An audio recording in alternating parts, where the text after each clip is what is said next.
She walked into the most feared man's empire carrying homemade cookies, a bruised wrist she kept hiding under her sleeve, and a smile so carefully constructed it took him 3 days to realize it was a lie. Adrian Voss had destroyed better people than her, eaten careers alive, made grown men leave board meetings in silence. But Clara Whitmore didn't flinch, and that terrified him more than anything he'd ever faced. If this story already has your attention, hit that like button right now and drop your city in the comments below. I want to see how far this story travels. Now stay with me, because nothing about what happens next is what you'd expect. The morning Clara Whitmore walked into Voss International, the lobby smelled like expensive marble and quiet dread. It always did. 43 floors of glass and steel rising above Midtown, the building itself was designed to communicate a single message before anyone inside said a word. You are small here. The ceilings were too high, the corridors too wide, the silence too deliberate. Even the elevator music had been removed 3 years ago because Adrian Voss found it performative and he despised anything that performed without delivering. The security guard at the front desk, a heavy-set man named Gerald, who had worked the morning shift for 11 years, didn't look up when the revolving door pushed open at 7:52 a.m. He'd learned that the people worth watching never announced themselves loudly. They moved like weather, quiet until they weren't. So he almost missed her.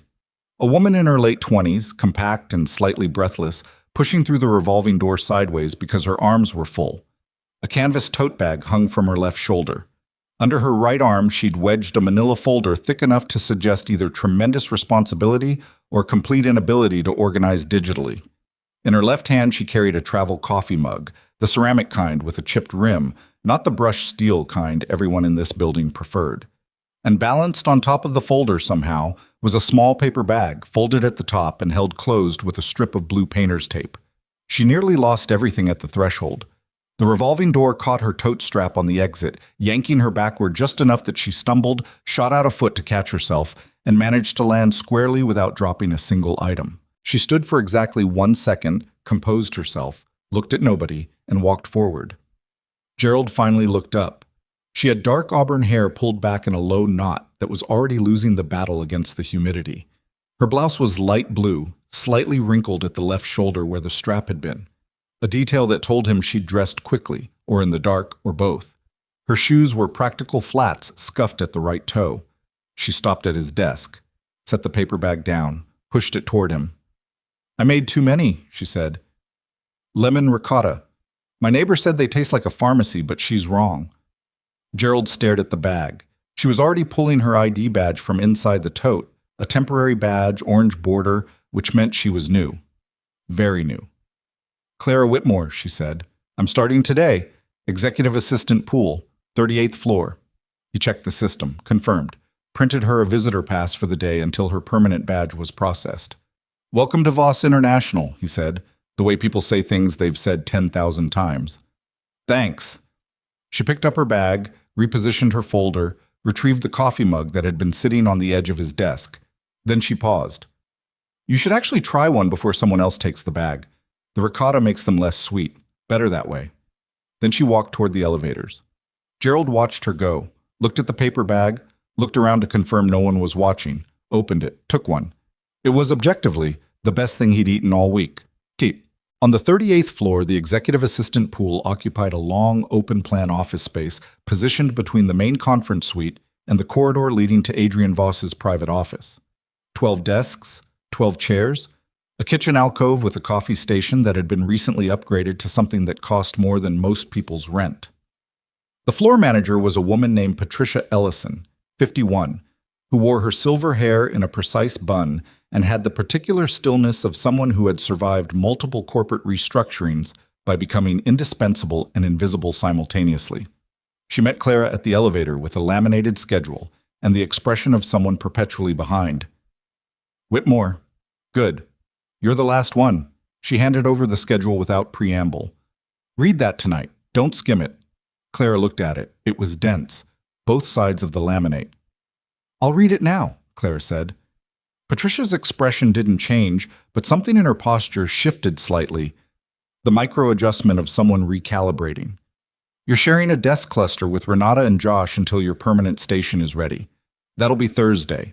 Don't touch the printer on the left. It's temperamental and it's Vanessa's, and that situation is not something you want to inherit on your first day. Got it? Which one is Vanessa? Patricia glanced across the floor. The one who already knows you're here and hasn't looked up. Clara followed the glance. At the far end of the cluster, a woman with precision-cut blonde hair and the posture of someone who had once been told she looked powerful, standing still sat at her desk, eyes on her monitor. Early 30s, maybe. A tailored blazer in charcoal gray. A coffee cup that was actual porcelain, not paper, not ceramic travel mug. She was, as Patricia said, very deliberately not looking.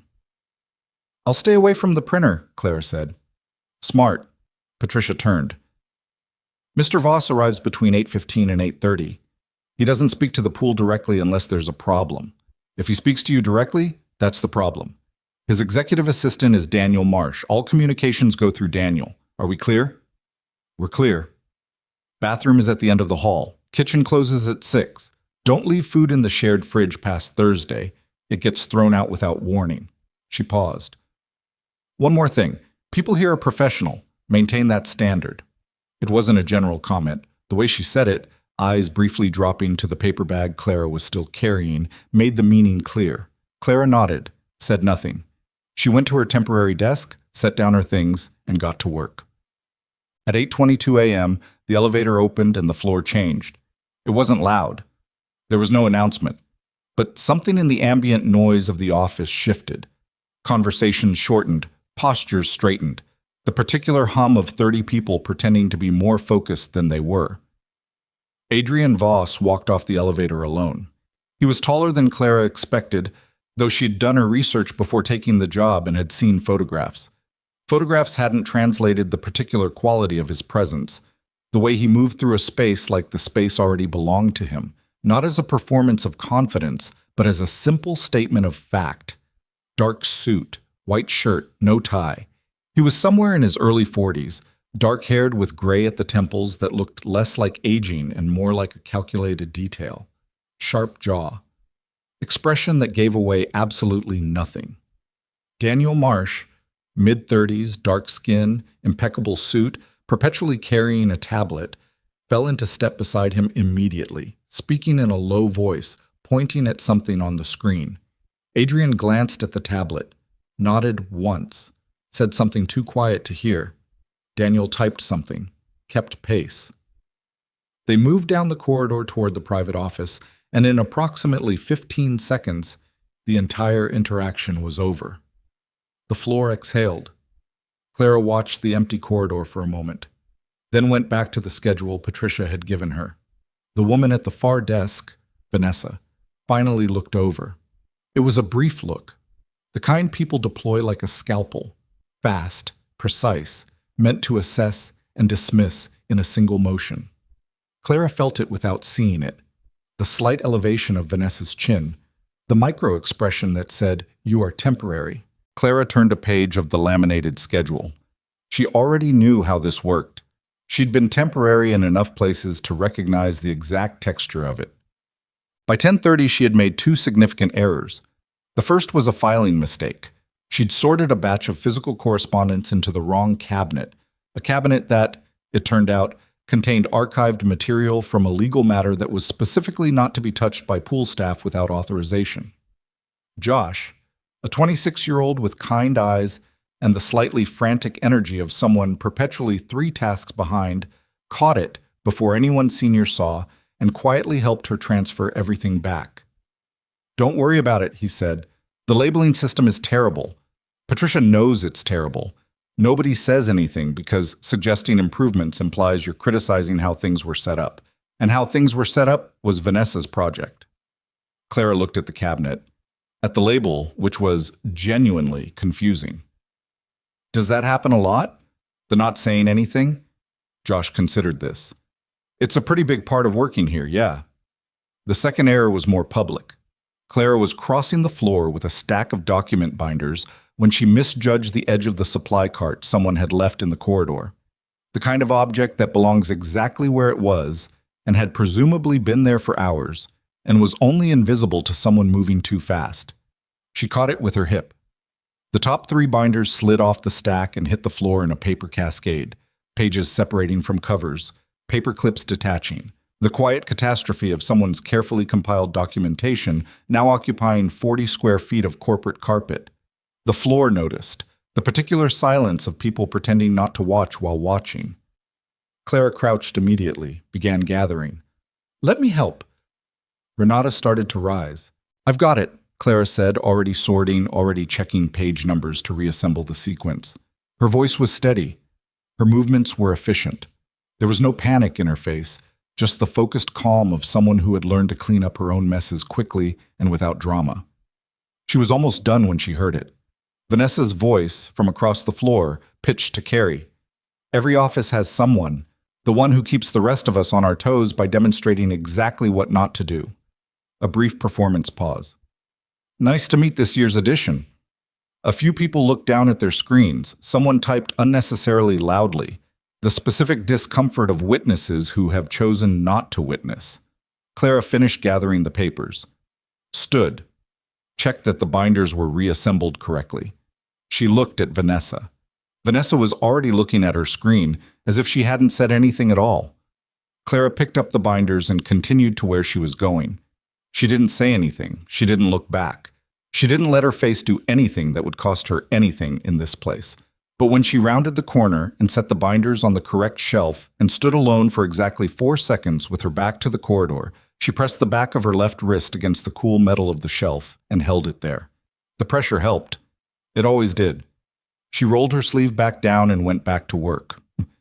In his office 40 feet away, Adrian Voss was not supposed to be paying attention to any of that. He was in the middle of a 40-minute call with the chief financial officer of a European logistics company his team had been building toward acquiring for 14 months. The numbers on his screen were favorable. The CFO was nervous, which was correct. A nervous seller was a seller who'd already made the psychological concession of wanting this to be over. Adrian had run this pattern enough times to know exactly when to push and when to allow silence to do the work. He had, in theory, been entirely focused on the call. And yet, he had been facing the glass partition, the narrow vertical window beside the door that gave a partial sightline to the corridor, and at an angle, a sliver of the open floor. He had watched, without entirely intending to, the entire sequence of events: the cart, the binders, the floor, the gathering. He'd watched Vanessa deliver her comment with the particular economy of cruelty that comes from practice. And he had watched the woman he'd seen in the lobby, the one who had brought lemon ricotta cookies to a security guard she'd never met, finish reassembling the binders and carry them to their destination as if nothing had occurred. The CFO was saying something about Q4 projections. Adrian turned his chair back toward his desk. "I need your audited numbers for the last 3 fiscal years by Friday," he said. "Real numbers, not the version of them you'd show someone you were trying to impress." A pause on the line. "We'll have them to you by Thursday," the CFO said. "Good." He ended the call. Sat for a moment in the silence his office provided in abundance. Then he picked up his pen and went back to work. He did not think about the woman on the floor, or the way she'd pressed her wrist against the shelf, or what that gesture meant to someone who had, over the course of 43 years, learned to read people the way most people read text. He did not think about any of it. But did. Lunch was something Clara ate at her desk because she didn't yet know where people went, and asking felt like admitting she didn't know where people went. She'd brought food from home, a container of leftover pasta, a mandarin orange she'd already peeled on the walk from the subway, and a small square of dark chocolate she was saving for 2 o'clock when she knew she'd need it. She ate carefully, kept her space clean, and used the time to reread the laminated schedule, which was becoming more comprehensible with context. Renata appeared beside her desk around 12:20. She was Filipino-American, late 20s, with the energy of someone who compensated for a genuinely demanding environment by being relentlessly approachable. "There's a sandwich place 3 blocks east," Renata said. "If you go now, you beat the line." "I've got food," Clara said, gesturing at the container. "I know. I'm inviting you anyway." A beat. "First days are weird. You don't have to eat alone." Clara looked at her, then put the lid back on the container. 3 blocks east," she said. past the pharmacy with the aggressive window display. You can't miss it. They went. They bought sandwiches. They ate them standing at a counter by the window because the tables were full. And Renata talked about the job with the specific honesty of someone who had been there long enough to have no remaining illusions and had decided that was actually fine. The work was demanding. The structure was rigid. Adrian Voss was not a tyrant in the way people sometimes imagined. He was worse, in a sense, because he was completely consistent, which meant there was no pattern to exploit, no bad day to work around, no moment where he was distracted enough to be easy. He expected exactly what he expected, and the moment you delivered it, the bar moved. But he's fair, Renata said. That's the thing nobody says out loud. He's demanding and he doesn't do warmth, but he doesn't play favorites and he doesn't punish people for things that aren't their fault, which in this industry is rarer than it should be. What about Vanessa? Clara asked. Renata ate a piece of her sandwich, took her time. Vanessa is very good at her job, she said carefully. She's been here 7 years. She built a lot of the systems that run this floor, and she is a specific kind of difficult that nobody has figured out how to address without it becoming a whole thing. Did she come for the last person who sat at my desk? Renata met her eyes. Yes. And before that? Also yes. Clara finished her sandwich, balled up the wrapper neatly. Okay. Okay like you're going to be careful, or okay like you've dealt with this before? Both, Clara said. Odd. The afternoon moved the way first afternoons do. A sequence of small tasks that were individually simple and collectively exhausting because each one required navigating a system she hadn't fully learned yet. She ran documents between floors. She sat in on an administrative briefing she'd been added to without context and took notes she hoped would make sense later. She reorganized a section of the filing system she'd been assigned, discovered 2 more labeling inconsistencies she quietly corrected without mentioning to anyone, and stayed 20 minutes past 5 because she wanted to finish a batch of correspondence processing before she left. When she finally gathered her things, the floor was mostly empty. The overhead lights had shifted to their evening mode, lower, slightly warmer, the kind of lighting that made the space feel less like a machine and more like a place where people sometimes existed. She was pulling on her jacket, left arm first because right arm first pulled at something, when she heard the click of the office corridor door. Daniel Marsh came out, tablet under his arm, jacket on, ready to leave. He stopped when he saw her. Whitmore? Yeah. You're still here. Finishing up. He nodded, with the considering expression of someone reassessing a data point. How was the first day? Educational, Clara said. The corners of his mouth moved, barely. Fair answer. He started toward the elevator, then paused. He noticed the binders. Clara went still. I'm sorry? The situation with the binders this morning. He noticed, and he noticed how you handled it. Daniel shrugged, as if he were commenting on weather. That's all. See you tomorrow. He pressed the elevator button. Clara stood holding her tote and her coffee mug and the depleted paper bag. Gerald had eaten too, it turned out, and she wasn't sure what to do with that information. She thought about asking what it meant. She decided not to. Some information was better held without needing to know what to do with it yet. She pressed the other elevator button and waited. The second day was harder, not because of Vanessa, though Vanessa was consistent, not because of the work, which Clara was already handling more fluently. It was harder because of the call Clara took at 7:15 a.m., before she left her apartment, 4 minutes and 9 seconds with her younger sister that she had not expected and had not been prepared for, and which left her sitting on her bed for 12 minutes afterward, not doing anything in particular. She was not late for work. She was, however, slightly hollowed out in the way that happens when a conversation takes something from you and you don't have time to put anything back before you have to function in public. She brought cookies again. Different kind. Brown butter chocolate chip, because she'd been up early anyway, and baking was the only thing she did without thinking. She left them at the front desk because Gerald expected them. She could tell, even though he hadn't said so. She kept moving. The day proceeded. She made no major errors. She got faster with the filing system. Josh showed her a shortcut in the document management software that saved her approximately 4 minutes per batch process, which over the course of a day was not nothing. She ate lunch at the sandwich place because Renata came by at noon exactly and held her jacket over one arm like an obvious invitation. At 3:40 p.m., she was in the supply room off the main corridor, restocking the cabinet she'd been assigned when she heard footsteps and then the door behind her opened. She half turned, expecting Josh. Or Patricia. Adrian Voss stopped in the doorway. He was looking for something, a specific kind of paper stock for the printer in his office, based on the fact that he looked at the cabinet to the left of Clara and then at the label on the shelf. He had clearly expected to be alone in here. Clara had clearly expected the same. They looked at each other for a moment. "The heavyweight bond is on the second shelf," Clara said. "The 32-pound. Someone moved the 24-pound to the bottom." Adrian looked at the shelf. She was correct. He reached for it. "Thank you," he said. His voice was low, efficient. Not unfriendly, exactly, but not warm. "Sure." He was about to leave. Clara turned back to the cabinet she was restocking.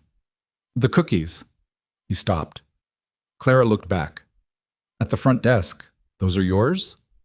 She didn't know what the correct answer was here, whether bringing cookies to the front desk security guard was somehow a policy issue, whether Gerald had said something, whether this was about to become a thing. "Yes," she said. "Is that a problem?" Adrian Voss looked at her for 2 seconds with those unreadable eyes. "No," he said. Then he left. Clara stood in the supply room holding a box of ballpoint pens for a moment.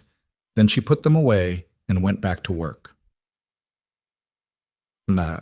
3 things happened between the second and third day that Clara didn't know Adrian knew about.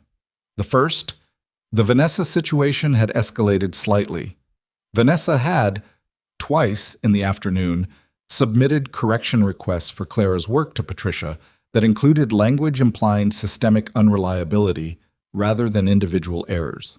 Patricia had reviewed both and found one legitimate minor issue and one that was, in her assessment, editorial rather than factual.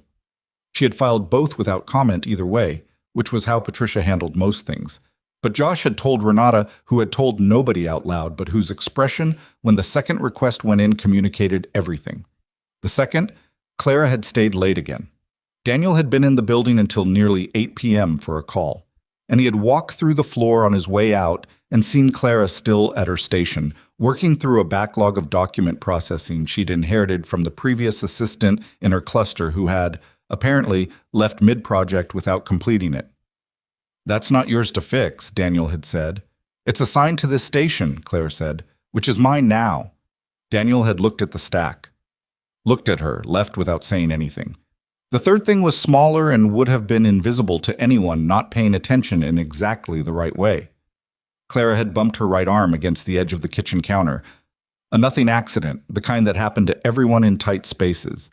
She'd pulled her sleeve down immediately, smoothly, the automatic gesture of someone who had practiced making that specific motion look like nothing.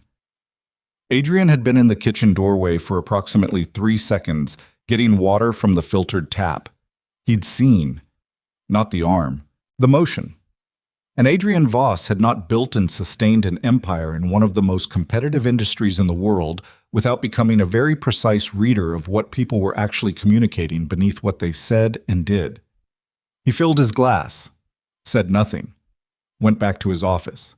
But something in the structure of the day had shifted. On the morning of the third day, a Thursday, gray and humid outside, the city in that particular late summer mood where the heat is more oppressive for being invisible, Clara came in looking fine. She came in looking entirely, completely fine. That was the problem. She had done her hair with extra care. Her blouse was tucked precisely. She walked without favoring anything. She said good morning to Gerald with the same brightness she always did and left a small bag, ginger snaps she'd gotten up at 5, and she moved through the lobby and the elevator and the 38th floor with the practiced energy of someone who had woken up that morning and decided that today she was fine. Adrian watched her cross the floor from the angle of the glass partition. He watched the way she set her bag down with her left hand only, the way she reached for her chair and then stopped for half a second before completing the reach. The way she angled herself slightly, not noticeably, not to anyone who wasn't watching for it, when Josh leaned over to show her something on her screen, so that her right side was further from him than her left. She laughed at something Josh said, full and genuine, the kind of laugh that reached her eyes. Adrian turned away from the glass. He finished reading the acquisition brief, signed 3 documents, took a call from his legal team that ran 22 minutes, reviewed the morning numbers. At 10:15, he opened his office door and said to Daniel, "Tell Whitmore I need her." Daniel looked up from the tablet. "Clara Whitmore." "From the pool?" "Yes." "For what?" "Tell her I need her." Daniel typed something, a note to himself, Adrian knew, because Daniel documented everything, and went to the floor. Clara appeared in the doorway of Adrian's office 4 minutes later. She knocked on the open door. Professional. Composed. She had a notepad because she'd assumed this was a task. "Mr. Voss." He was standing at the window. The city spread out below, gray and enormous and entirely indifferent to the particular hour of the particular day. "Close the door," he said. She did. "Sit down." She sat in one of the 2 chairs positioned across from his desk, set the notepad on her knee, pen ready. Adrian turned from the window, looked at her. "Put the notepad down," he said. She did. "Are you all right?"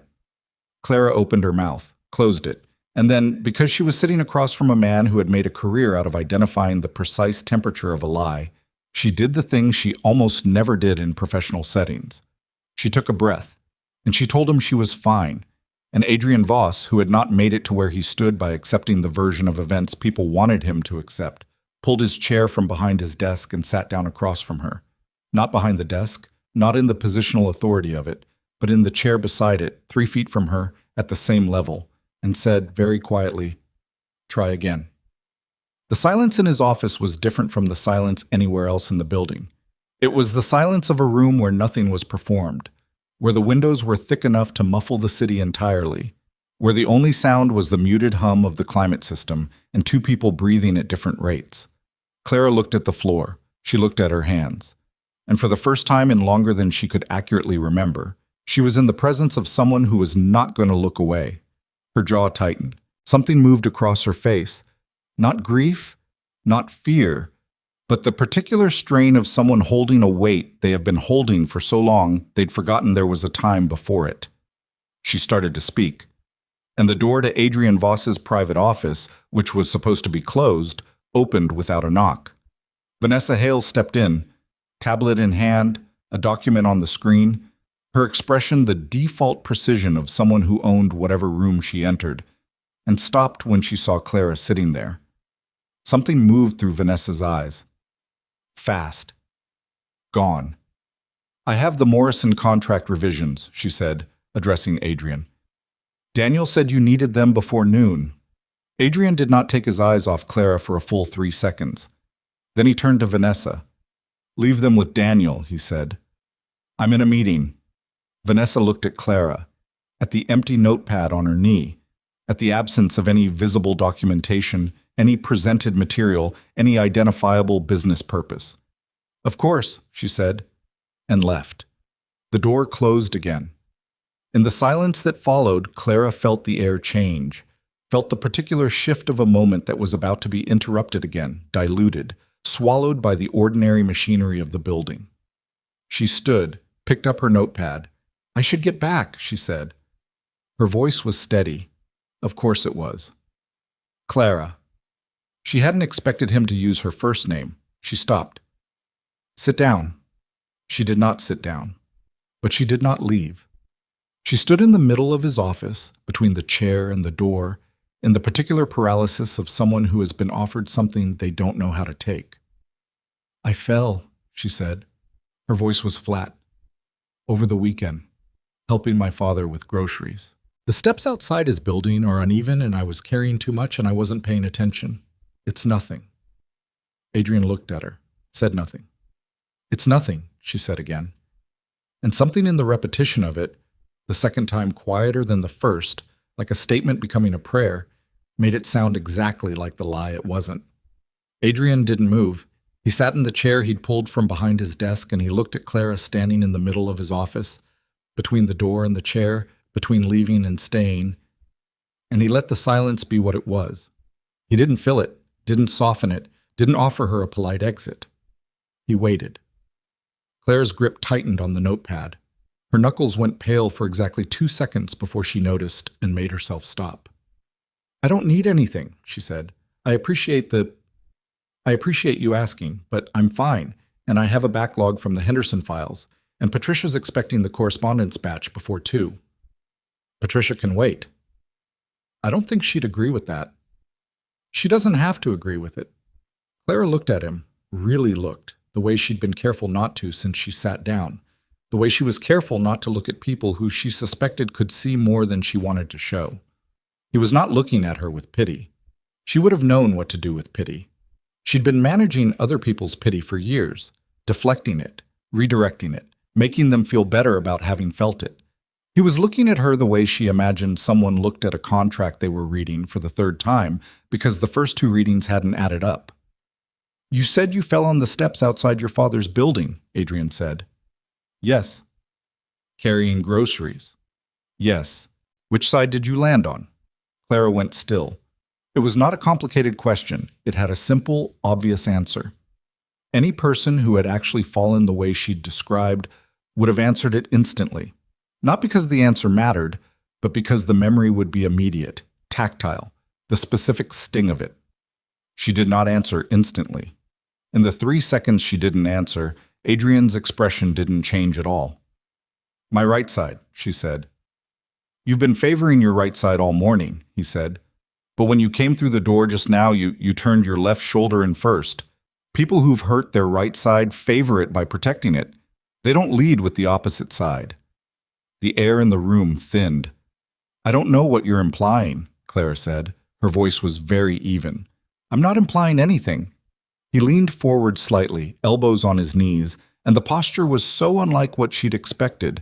Not the power position behind the desk, not the authority of someone who could have her escorted from the building with a single call to HR, that she felt the floor shift slightly. "I'm asking you to tell me what actually happened." "I told you what happened." "You told me a story that almost fits."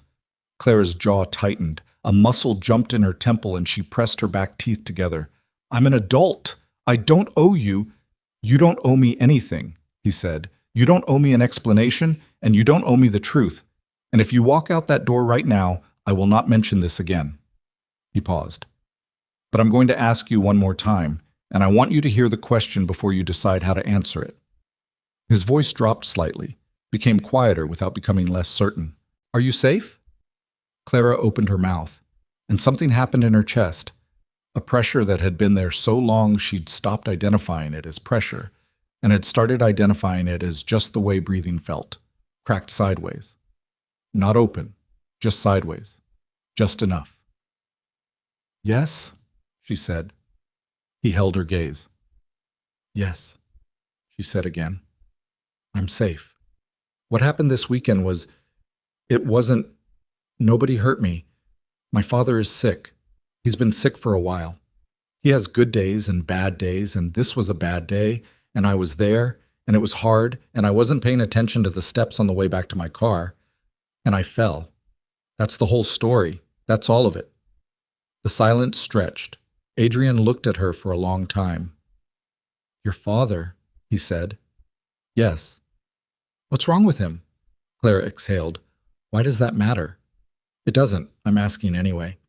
She looked at the ceiling for a moment, the brief pause of someone deciding how much to spend. Early onset. His memory. He's 61 and he doesn't always know where he is, and sometimes he doesn't know who I am. And on Saturday he was frightened. He thought I was a stranger in his apartment, and She stopped. "He didn't mean it. He never means it." "I know," Adrian said. "People say that. I know what it means when someone says something they won't remember saying." His voice carried something underneath it, not sympathy, something flatter and more durable, like the bedrock under soil. "I had someone too. Different situation. Same particular silence afterward." Clara looked at him. He was not elaborating. That was not an offer of intimacy. It was a reference point. A marker planted in a landscape to tell her she wasn't standing somewhere nobody had stood before. She breathed in, out. "I'm fine," she said, for the 3rd time. And this time, they both heard what it actually was. Not a lie, not a performance, but a decision. The choice to keep functioning. The only choice available. "All right," Adrian said. He stood, moved back to his desk. The Henderson files. Patricia won't actually need the correspondence batch before 2. She says that because it's the time she prefers. You have until 3. Clara blinked. "How do you know what Patricia—" "I've been running this office for 11 years. He sat down, pulled a document toward him. "You can go." She went. The floor felt different when she came back to it. She couldn't have said exactly how. The lights were the same. The ambient noise was the same. Renata was on a call, and Josh was eating something at his desk that smelled like a breakfast burrito, and the printer on the left wall was making its periodic sound of imminent mechanical protest. All the same, but Vanessa was watching her, not with the usual sidelong dismissal, watching her the way someone watches a variable they've just reclassified. Clara sat at her station, opened the Henderson files, began working. Vanessa's chair scraped back. Clara kept her eyes on her screen. The footsteps came across the floor. Not hurried, not slow, the measured pace of someone who had decided on a destination and was arriving at it deliberately, and stopped at the edge of Clara's desk cluster. "How'd that go?" Vanessa asked. Clara looked up. "I'm sorry?" "The meeting with Voss." Vanessa's voice was pleasant. That was the tell. When Vanessa's voice was pleasant, it meant she'd done the calculation and decided the pleasant approach served her better than the other one. People don't usually get called in on their 3rd day. It was administrative, Clara said, clarifying something about the correspondence process. "He doesn't handle correspondence process. That's Daniel." Then I misspoke. Clara went back to her screen. It was about something Daniel needed clarified. My mistake. Vanessa stood there for a moment. Clara could feel her doing the math. "You know," Vanessa said, and the pleasantness dropped a half-tone, enough to hear the structure underneath it. "There's a pattern here. New assistants who catch his attention in the first week usually think it means something. It doesn't mean what they think it means." Clara typed a line, checked a reference number. "He's thorough," Vanessa continued. "He notices everything. That doesn't make you special. It makes you noticed, which is different. The ones who confuse those two things tend to create problems for themselves." "That's useful to know," Clara said. "I'm being genuine." "I know you are." Clara looked up again, held Vanessa's gaze, not with hostility, not with the particular bright performance of refusing to be intimidated, but with the neutral steadiness of someone who had been in this specific dynamic enough times to know every turn of it by heart. "I'm just trying to finish this by 3. Vanessa looked at her for 2 more seconds. Then she went back to her desk. Josh, across the cluster, exhaled very quietly through his nose and did not look up. The rest of the day moved in the particular gear of a day that has already spent its dramatic energy early and is now running on fumes and obligation. Clara finished the correspondence batch at 2:47, started on a secondary task Patricia had flagged. Took a water break at 4 because her head had started the low, persistent ache that meant she hadn't had enough water, and probably not enough food, either. She'd eaten half the pasta at lunch and then gotten pulled into something, and the other half was still in the container in the kitchen fridge, where it would be on Thursday. She got a water from the kitchen and stood at the window for 30 seconds, looking at the city. The gray had burned off by afternoon, and the sky was the particular sharp blue that only showed up when humidity dropped fast, the kind of blue that made the buildings look more three-dimensional than they usually did. She was still looking at it when her phone, her personal phone in her cardigan pocket, not the work line, buzzed twice. She looked at the screen, her sister's name. She put the phone back in her pocket. Then she took it out again and typed, "Can't talk, still at work. I'll call tonight." 3 dots appeared. Then, "You're always at work." Clara put the phone away, drank her water, went back to her desk. Renata caught her eye across the cluster. The expression was readable. "You okay?" Clara gave her the small nod that meant yes in the vocabulary of people who have made it to late afternoon on a hard day and are committed to making it to 5. Renata went back to her screen. That evening, Adrian stayed in the building until nearly 9. This was not unusual. He worked late by default, not because he was compensating for anything, but because he thought better in the building after most people had left. The particular quality of the silence, the absence of the low-frequency noise of 40 people performing productivity. He could hear himself think. He was reading through a draft restructuring proposal when Daniel appeared in the doorway at 8:50. "You saw the Vanessa thing," Daniel said. Adrian did not look up from the document. "Which Vanessa thing?" "This afternoon. She went to Clara Whitmore's desk. I wasn't watching the floor." "No, but Joshua Plen mentioned it to Renata Santos, and Renata Santos sent Patricia an email, and Patricia forwarded it to me with a note that said, 'For awareness.'" Daniel's voice was entirely flat. He delivered information the way a printer delivered paper, consistent, without editorializing, though they both knew he was fully capable of editorializing when he chose to. It wasn't a formal complaint. It was just an awareness forward. Adrian turned a page. "What did Vanessa say to her?" "Something about how being noticed by you doesn't mean what she might think it means." Adrian's pen moved across the margin. He wrote something small and specific. "And Whitmore's response?" "According to Renata, she said she was trying to finish by 3. Then she kept working." Adrian's pen stopped. "All right," he said. "Is there a—" "Thank you, Daniel." Daniel withdrew. Adrian sat with the document for another minute. Then he set down his pen and looked at the window. Not at the city, at the glass, at the faint reflection of the office behind him. The empty chairs. The stacked papers.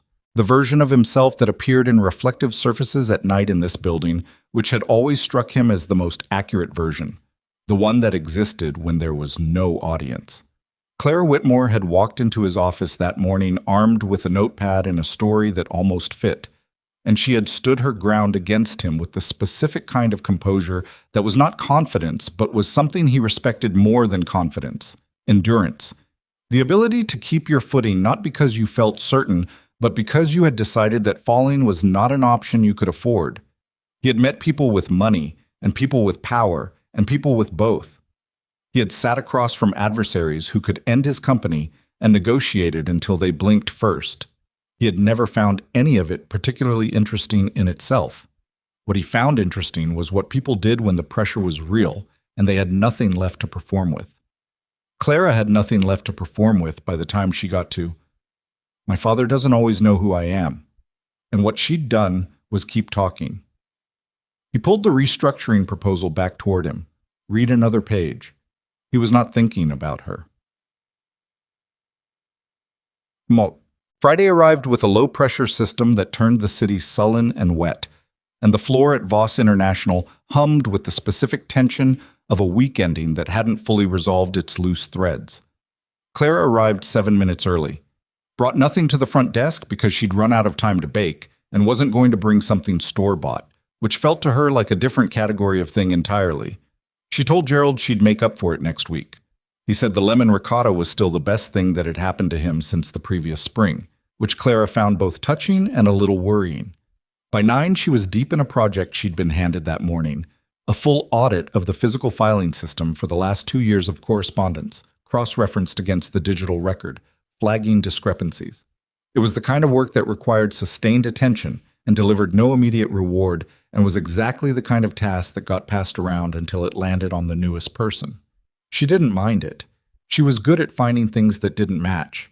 She found the first discrepancy at 9:47, then a second at 10:13.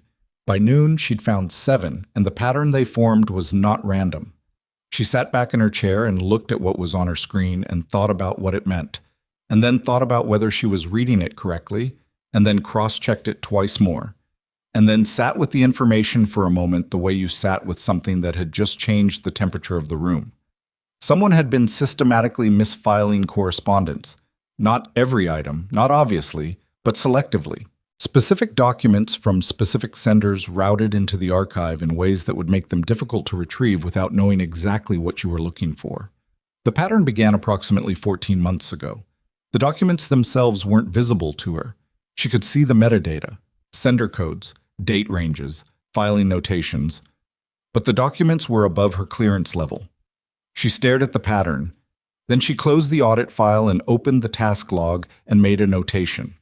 Anomalies identified in cross-reference audit. 7 instances. Pattern may require review by authorized personnel. She tagged it to Patricia's queue. She went back to work. She did not mention it to Josh. Did not mention it to Renata. Did not think about it again until 3:30 p.m., when Patricia appeared at her desk with the particular expression of someone who had read something and was deciding what to do with it. "Your notation," Patricia said. "The audit." "Yes. How certain are you about the pattern?" "The metadata is clear. I can't speak to the documents themselves, but the routing anomalies follow a consistent logic. They weren't accidents." Patricia looked at her for a moment. "How long have you worked in corporate environments?" 6 years, different companies. "Have you seen this kind of thing before?" Clara met her eyes. "Once."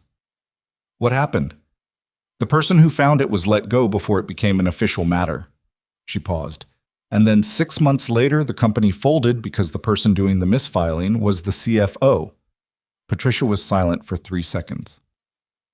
"I'm going to forward this to Daniel." "That's appropriate." "Don't discuss it with anyone on the floor." "I understand." Patricia left. Her heels were very quiet on the carpet, the walk of someone who had just reclassified the situation and was already 3 steps ahead. Clara sat at her desk, and the back of her neck prickled. She opened the next document and kept working. At 4:15, Vanessa came to her desk again. This time there was no pleasantness, no calculated warmth.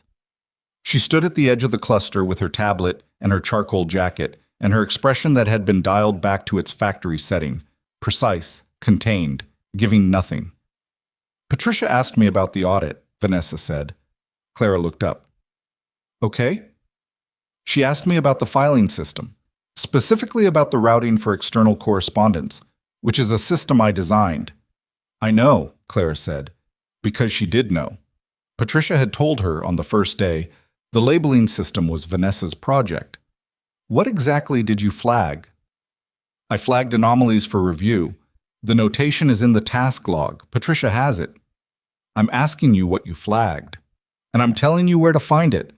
Vanessa's jaw tightened, a single fast motion, visible for exactly 1 second before it was controlled. "You've been here 4 days, she said. "Yes." 4 days is not enough time to understand how a system works. Systems have logic that isn't always visible at the surface level. What looks like an anomaly from the outside can be intentional architecture. "That's possible," Clara said. "That's why I flagged it for review rather than drawing a conclusion."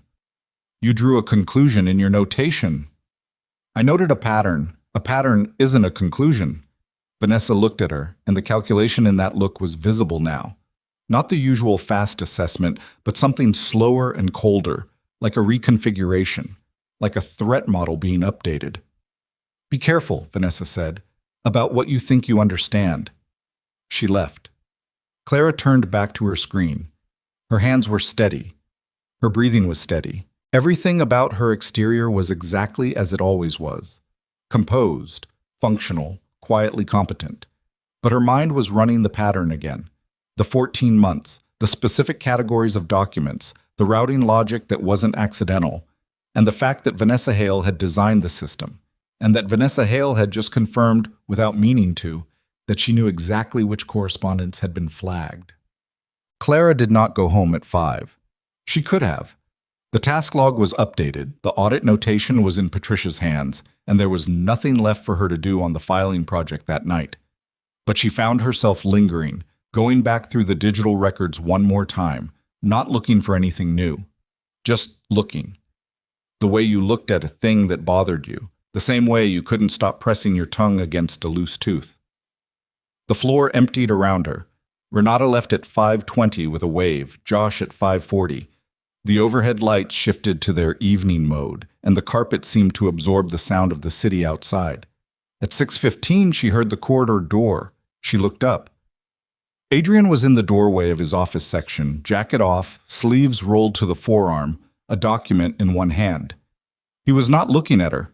He was reading the document, but he had stopped walking, which meant something had registered in his peripheral vision. He looked up, looked at her, looked at the empty floor. "You're still here," he said. "Yes." "Why?"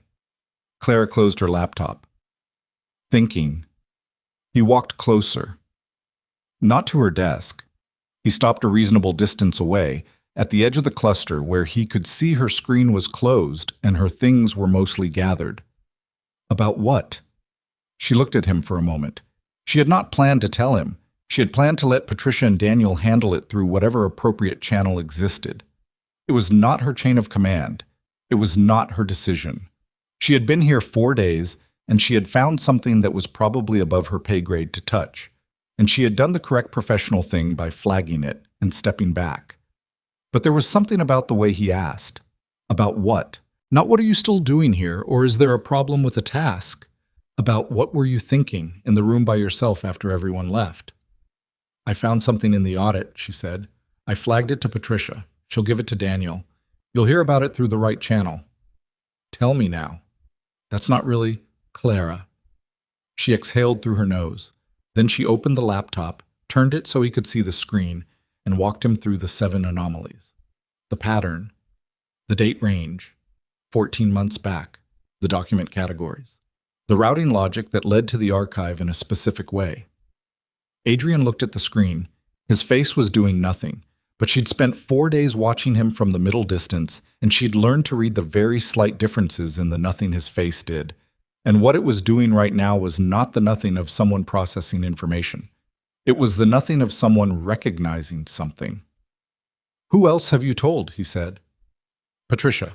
Just the notation in the log. No one else. And Vanessa. Not a question. Clara's chin came up slightly. She came to my desk. I told her the notation was in the log. I didn't tell her specifics. She came to your desk after Patricia flagged this to Daniel. Yes. A pause. How fast? Adrian asked. Clara knew what he was asking. Less than 2 hours. Adrian stood up straight. He looked at the screen for one more moment, then at Clara, with an expression that was still almost nothing but had something moving underneath it. Something deliberate, focused, with the particular edge of a decision being made. Don't come in on Monday, he said. Clara stared at him. I'm sorry? Don't come in on Monday. Take a personal day. I'll have Daniel notify HR. You're... She stopped. Are you telling me I'm fired? I'm telling you not to come in on Monday. That's not an answer. It's the answer I'm giving you. He stepped back. Go home. Don't discuss this with anyone. Not Renata, not Josh, nobody from this building. His voice was completely level. Can you do that? Clara looked at him for a long, suspended moment. She thought about Patricia's forward, about the pattern in the metadata, about Vanessa's face when she'd said, be careful about what you think you understand, about the 2 hours. Yes, she said. Good. He turned. Mr. Voss. He stopped. She closed the laptop, picked up her bag, straightened up. Her voice was even and quiet and asking nothing. If this is the last conversation I have in this building, I want you to know I wasn't looking for it. I was just doing the job. Adrian looked at her over his shoulder. I know, he said. He walked back to his office. The door didn't close all the way. She could see through the partial opening that he'd already picked up his phone, already dialing, his back to the corridor, his posture, the posture of a man who had just put something in motion that could not be stopped. Clara stood at her desk for exactly 3 seconds. Then she picked up her bag, walked to the elevator, and pressed the button. The doors opened. She stepped in. On the way down, she watched the floor numbers descend and thought about 14 months of documents routed into the wrong dark corner of an archive, and a woman who had designed the system, and the fact that she had been in this building for 4 days and had somehow managed to find the thing that nobody who had been here for 7 years had wanted found. The lobby was quiet. Gerald had gone home. The night security guard, a younger man she hadn't met, nodded at her on the way out. The city hit her immediately, the still damp air from the afternoon rain, the smell of wet concrete and exhaust, and the particular cocktail of a Friday evening in a city that had already started its weekend without waiting for anyone's permission.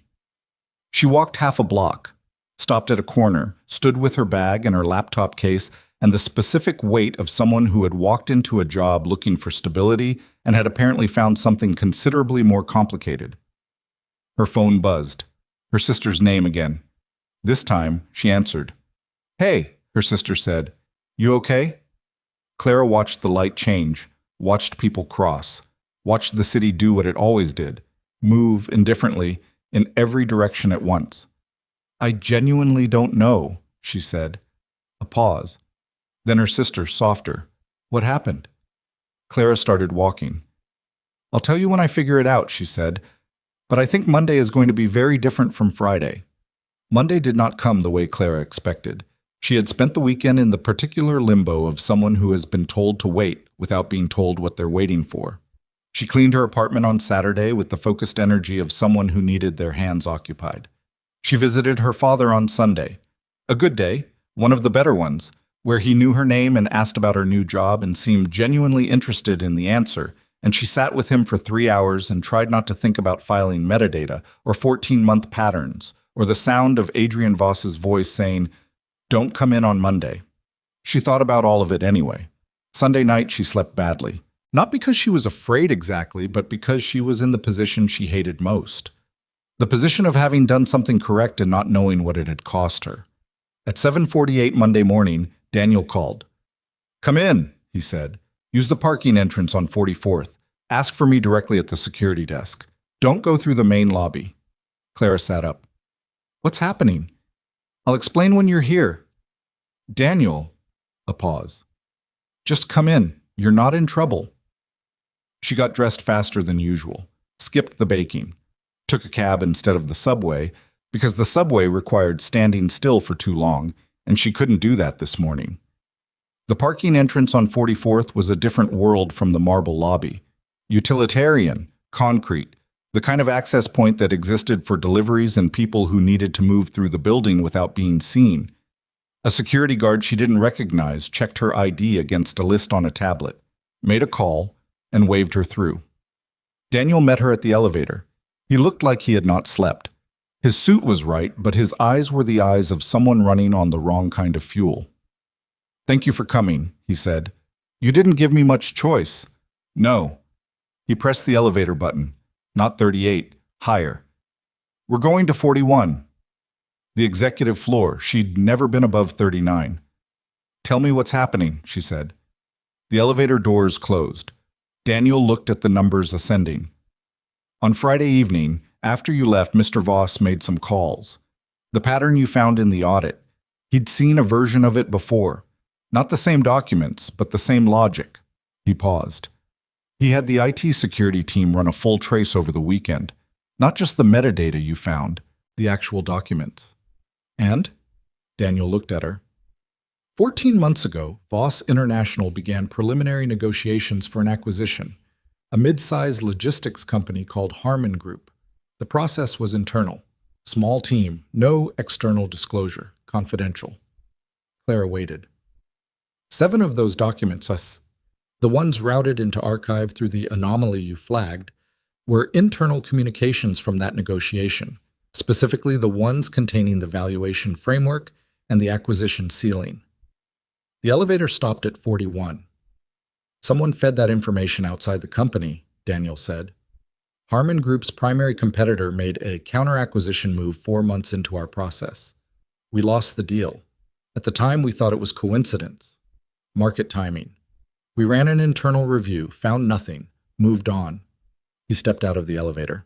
14 months later, you found the channel." Clara stepped out.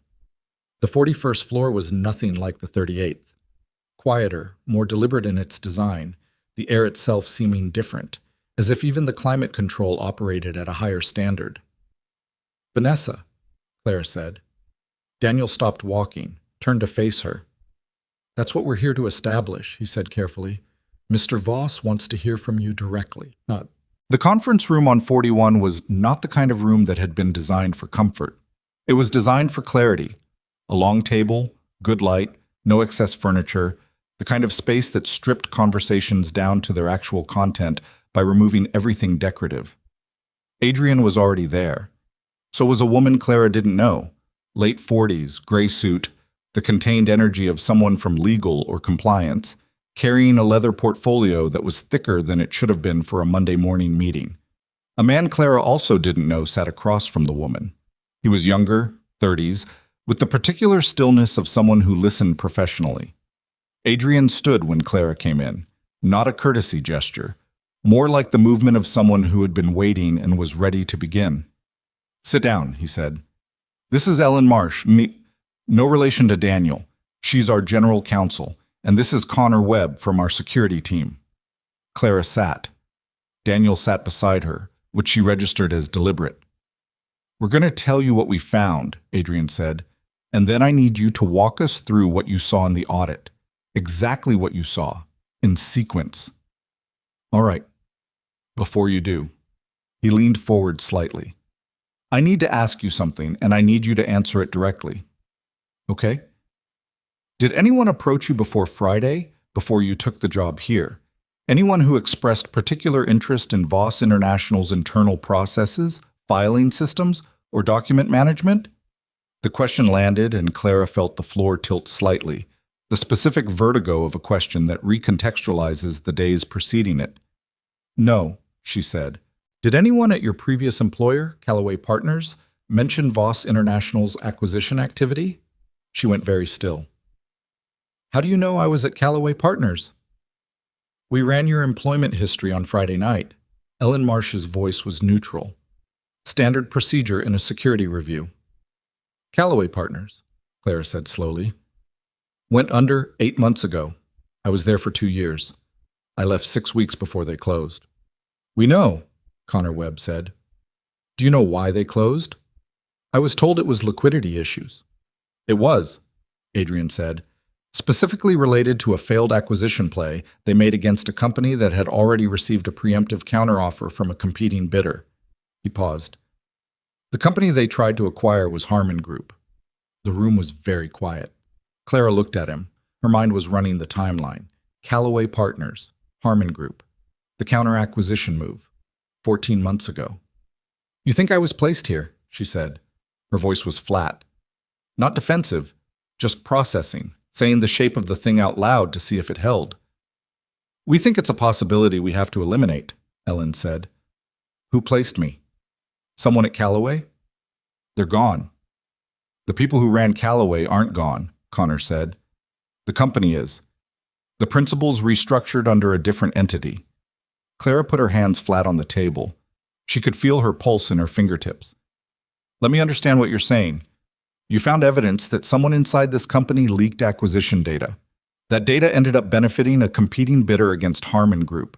Callaway Partners was also trying to acquire Harmon Group. Callaway's principals are now operating under a different entity. And I worked at Callaway." She looked at Adrian. "And I show up here and happen to find the evidence trail 4 days in."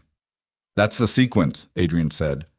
"That sounds like either I'm the most incompetent plan in corporate history or I had nothing to do with any of it." "We're aware of both possibilities," Ellen said. "I applied for this job through a staffing agency," Clara said. "Standard application. I can give you the agency, the recruiter's name, every email in the chain." "We have all of that," Connor said. "Then you know I didn't manufacture the application." "We know the application was real," Adrian said. "We don't know who suggested to the recruiter that you might be a good fit for this specific position." Clara opened her mouth, closed it, because she did know who had suggested it. She had always known. She'd thought it was kindness at the time, someone doing her a favor after Callaway collapsed, someone with connections using them on her behalf, because she'd been loyal and competent, and the collapse wasn't her fault. The person who had suggested her name to the recruiter was a woman named Sandra Okafor, who had been VP of Operations at Callaway Partners, and who had sent Clara a message the week after the company folded saying, "I've put your name in with someone. Good opportunity. You deserve a soft landing." "Sandra Okafor," Clara said. The temperature in the room changed. Connor Webb leaned forward and wrote the name down, though she suspected he already knew it. "She was VP of Operations at Callaway," Clara said. Her voice was steady, and she was making it stay steady through sheer muscular effort. "She was kind to me when the company went under. She said she'd put in a word." She paused. "I didn't question it because I needed the job and she'd never given me any reason not to trust her." Adrian was looking at her with the same expression he'd used in the supply room in his office, the reading expression, the one that wasn't about dominance, but about accuracy. "Sandra Okafor," Ellen said, opening her portfolio, "is currently listed as a strategic consultant for a holding company called Meridian Path Group. Meridian Path Group was incorporated 11 months ago." She turned a page. The registered agent for Meridian Path is a law firm that also represents, as of 6 months ago, one of the two principals from Callaway Partners' restructured entity. The chain connected itself in Clara's mind with the cold, mechanical clarity of a thing that had been true all along. "She sent me here," Clara said, "not to help me." "That's what we need to determine," Ellen said. "To find the evidence trail," Clara said, not to Ellen, not to Connor, but following the logic wherever it went. She knew it existed. She, or whoever she works for, knew there was a channel in the filing system. They needed someone to find it without it looking like it was being found. Someone new, someone without context, someone who would look like an accidental discovery rather than a deliberate search. She stopped. But then what? What was I supposed to do with it when I found it? "Contact someone," Connor said. "Either directly or through a channel they'd set up in advance." "There's no channel. Nobody contacted me. Nobody gave me instructions. Sandra said good luck, and that was the last I heard from her." "We know," Adrian said. Clara looked at him sharply. "We've been tracking Sandra Okafor's communications since Friday night," he said. "She hasn't made contact with you." "Then, which means either the plan changed," Adrian said, "or you were never fully in the plan." The distinction hit her like stepping off a curb she hadn't seen. Not a conspirator, not innocent in the way of someone who knew nothing, something more complicated. A piece moved across a board by someone else's hand for purposes she hadn't been shown, toward a destination she hadn't agreed to. "I found the pattern," Clara said slowly, "because I was doing my job. And then I flagged it to Patricia because that was the correct thing to do. And whoever sent me here, they knew I would find it, but they didn't account for the part where I gave it to the company instead of to them." Connor Webb looked at Adrian. A brief look, fast and communicative. "That's our current assessment," Ellen said. Clara sat back. Her hands came off the table. She put them in her lap and pressed them together because otherwise they were going to shake, and she was not going to let them shake in this room. "What happens now?" she said. "That depends," Adrian said. "On what?" "On whether you'll help us." The next 40 minutes were the most precise and uncomfortable 40 minutes of Clara's professional life. Connor walked her through what they knew. The filing anomalies she'd found were the access channel, documents routed to archive in a way that made them retrievable by someone with specific knowledge of the routing code, someone who could pull them without triggering the normal access logs. The code itself was embedded in the labeling system, Vanessa's system. "Has Vanessa been confronted?" Clara asked. "Not yet," Adrian said. "We're not ready for that conversation." "Why not?" "Because the moment she knows we know, the external chain goes dark," Connor said. "Meridian Path, the Callaway principles. If they think the channel's been exposed, they disappear. We need the external contact to surface first." "You need them to make a move," Clara said. "We need you to let them think the plan is still on track," Connor said. "Specifically, we need Okafor to believe you found the pattern. You're sitting on it and you're waiting for instructions." Clara looked at him. "You want me to contact Sandra." "We want you to respond to a contact she'll make," Connor said. "We're going to let it be known through a specific channel that you flagged the anomalies internally and then withdrew the flag. Made it look like a paperwork error, quietly. The kind of thing someone does when they've decided to play both sides." "You want me to look corrupt," Clara said. "We want her to think you are." Clara was quiet for a moment. The room waited. "And Vanessa," she said. "When does she find out?" "When we have the external chain," Adrian said. "And if Sandra doesn't take the bait?" "Then we pursue the internal case alone," Ellen said. "We have enough on the filing system to bring an employment action and potentially a civil claim. But the external chain is where the real liability sits. That's where the Harmon deal damage lives." Clara looked at the table, at the grain of the wood, at the particular texture of a surface that had held 100 conversations she hadn't been part of and would hold 100 more after she left this room. "If I do this," she said, "and it works, and Sandra surfaces, I need something from you." "What?" Adrian said.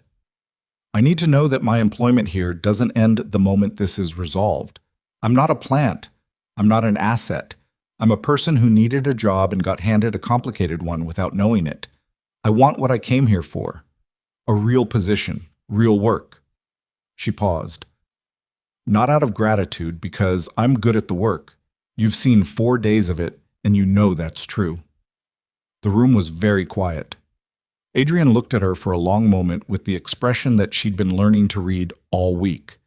The one that wasn't nothing exactly, but was the face of someone who had decided something and hadn't said it yet. "Yes," he said. "Not we'll see. Not if things go well. Just yes," the way he said everything. Without performance, without cushion, as a simple statement of fact. "All right," Clara said. "Tell me what you need me to do." Bet. She was back on the 38th floor by 10:30. The cover story was clean. She'd had a medical appointment Monday morning. Patricia had been informed. The audit flag from Friday had been quietly reclassified as an administrative notation error. A miscategorization on Clara's part, understandable for someone in her first week, resolved without further action. The documentation had been updated. Renata looked up when Clara came in. "How was the appointment?" "Fine," Clara said. "Nothing exciting." She sat at her desk, opened her laptop, began working on the task Patricia had queued for her. Across the floor, Vanessa was at her station. She looked up when Clara came in. The same assessing look as always. But there was something different in it today. A particular quality of attention, the slight elevation of someone whose internal alert system had just received a signal. Clara did not look at her. She opened a document and began working, and the morning moved around her, and she kept her face doing nothing and her hands doing the work. And at 11:47, her personal phone buzzed in her cardigan pocket. She did not reach for it immediately. She finished the line she was typing, saved the document. Then she took the phone out and looked at the screen under the edge of the desk. A message from a number she didn't recognize. 11 digits. No name. "Good morning. I hear the first week went smoothly. We should catch up soon. S." Clara read it twice, put the phone face down on her thigh, breathed in through her nose, out through her mouth, the specific rhythm of keeping a face neutral when everything underneath it was moving. She had 45 seconds of thinking to do, and she did it right there at her desk, with the ambient sound of the floor around her, and Vanessa 12 feet away, and the weight of a phone in her hand that had just confirmed something about the shape of the last week that she could not unfind. She typed back, "Been meaning to reach out. A lot to talk about." Sent it, turned her phone face up on the desk, went back to her document. 3 minutes later, another buzz. "Dinner Thursday. I'll send an address." Clara looked at the message, looked at the screen of her laptop, looked at the floor in front of her, the expanse of corporate carpet that separated her station from the corridor leading to Adrian's office. She typed one word to Connor Webb's number, the number he had given her this morning with the instruction to use it only in text and only when something moved. Thursday. Then she put her phone away and went back to work, and the morning continued exactly as it always did. And to anyone watching, Clara Whitmore was simply a new assistant doing her job in the particular focused way she always did her job, unremarkable and steady and entirely present. But inside the steady exterior, something had shifted permanently. She was not the same person who had walked into this building on Thursday morning carrying a paper bag of ginger snaps and a clean employment record, and the simple intention of doing good work and building something stable. That person had existed in a world where the complications were manageable, a difficult coworker, a demanding boss, a father whose memory was dissolving at the edges. Real problems. Human-sized problems. This was different. She had been moved across a board by someone who knew her well enough to predict her, knew she was thorough, knew she would find the pattern, knew she would do it without being told to, because that was simply how she worked. Sandra Okafor had spent 2 years watching Clara at Callaway, had seen exactly how she operated, had calculated that a woman who corrected filing errors without being asked would find a 14-month anomaly in an audit within her first week, almost to the day. The calculation had been right. What Sandra hadn't calculated was what Clara would do with it. And that, Clara understood now, sitting at her desk on the 38th floor of a building she'd been sent to compromise, was the only advantage she had. The one variable that hadn't been accounted for. She was not who Sandra thought she was. Not because Sandra had misread her competence or her thoroughness, or her attention to detail. Sandra had read all of that correctly. She had misread something smaller and more fundamental. She had assumed that a woman who had lost a job, who was carrying a sick father and a difficult sister, and the accumulated weight of years of doing everything right and still ending up in precarious places, she had assumed that woman had a price. Clara thought about Thursday dinner, about the address Sandra would send, about sitting across the table from a woman who had handed her a soft landing with one hand and a loaded situation with the other, and smiling and listening and giving Connor Webb and Adrian Voss exactly what they needed to close the external chain. She thought about Vanessa, 12 feet away, who had built a system with a hidden channel inside it and had spent 7 years being indispensable and was about to find out what happened when the architecture you built to protect yourself became the evidence against you. She thought about Adrian saying yes, just yes, flat and certain, without making her ask twice. She opened the next document in her queue. She had 3 days until Thursday.